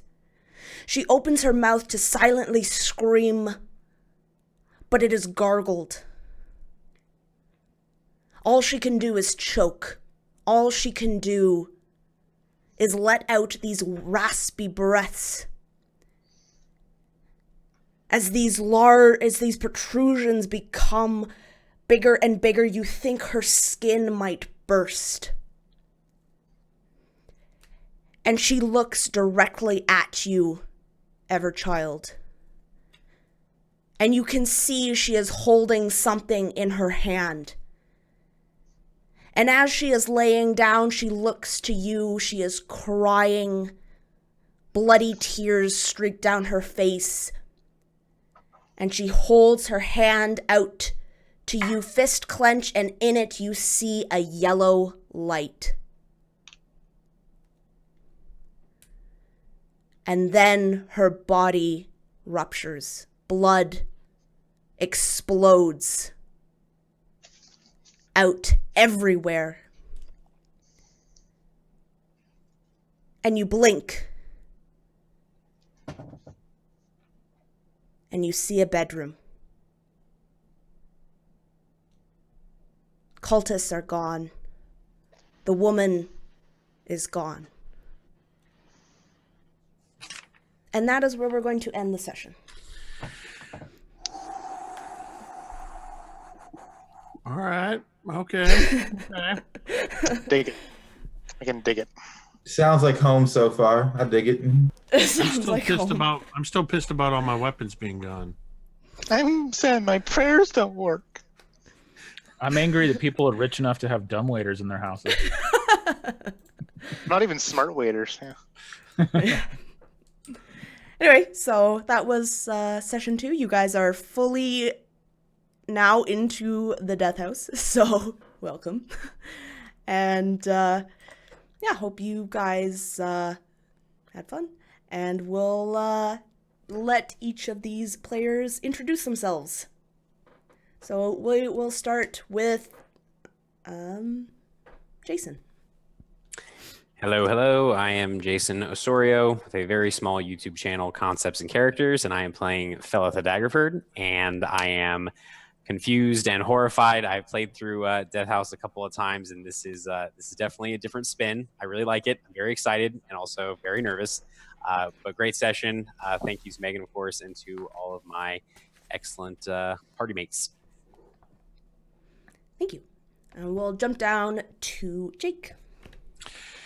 Hey, I'm Jake from Mini Terrain Domain. You can find me on Twitch and YouTube. We stream several D&D campaigns, Tomb of Annihilation on Sundays, Waterdeep Dragon Heist on Mondays, and on Thursdays, a little bit of Tales from the Yawning Portal and some other stuff. Interestingly, all of which contain Megan. And various other players. Marquise is in the Sunday night game. But yeah, we do a lot of that kind of stuff. I also do crafts and things. I have run Death House. And in this room, the very second room we are in, or by the time we were in the second room, I should say, I had no idea what the hell was going on. So, no, this is awesome. I really like playing in something that I have a familiarity with and not even have to worry about metagaming because I don't know what is going on, and I love it. This is a great group, such a diverse group of characters from several awesome players. So I love it. Thank you. We'll jump across now to Marquise. Should have skipped me when you had the chance. My name is Marquise, everybody. I write for a project called Scavenger right now. It's a 5e setting. We have something very big coming up in February, I believe. If everything goes well. If not, maybe March. But check that out at scavengerworld.net. Cool place. I really enjoy this game. I love playing a Shadow Kai. I love Ravenloft. I kind of like Cameron, but it is what it is. Other than that, hail Satan, praise Lucifer 666. Thank you. Had to get that in before I muted you. All right. Thanks. And speaking of Cameron, we will shuffle right on over. Hey, my name's Cameron. I go by Desert King quite often. I'm an RPG vagabond. I kind of drift here and there. Nothing to plug. But honestly, there's a spot open in this campaign if you want to jump on in, because I'm spooked the fuck out, and I don't know if I can drink this Kool-Aid. So we'll see if I'm here. I don't know. I don't know if Oscar can handle this. Megan, great job. Everybody else, love it. Thanks. I hope you're here. I want the opportunity to spook you more. So. Of course. Last but not least, I think I know him from somewhere. Why don't you introduce yourself? So I will ghostwise speak to the audience of this, and no one else hears it. I'm Connor. I play the Everchild, a mute halfling cleric of Lathander, the latest person of late. And he is a little upset that his prayers don't work anymore, but not too upset because, Lathander's light will still guide him. Yeah, the other half of Dice and Ice, we wrote Cryfoth. We're doing a lot of videos and stuff like that. We got a lot of projects in the works that are in the works, TM, trademarked.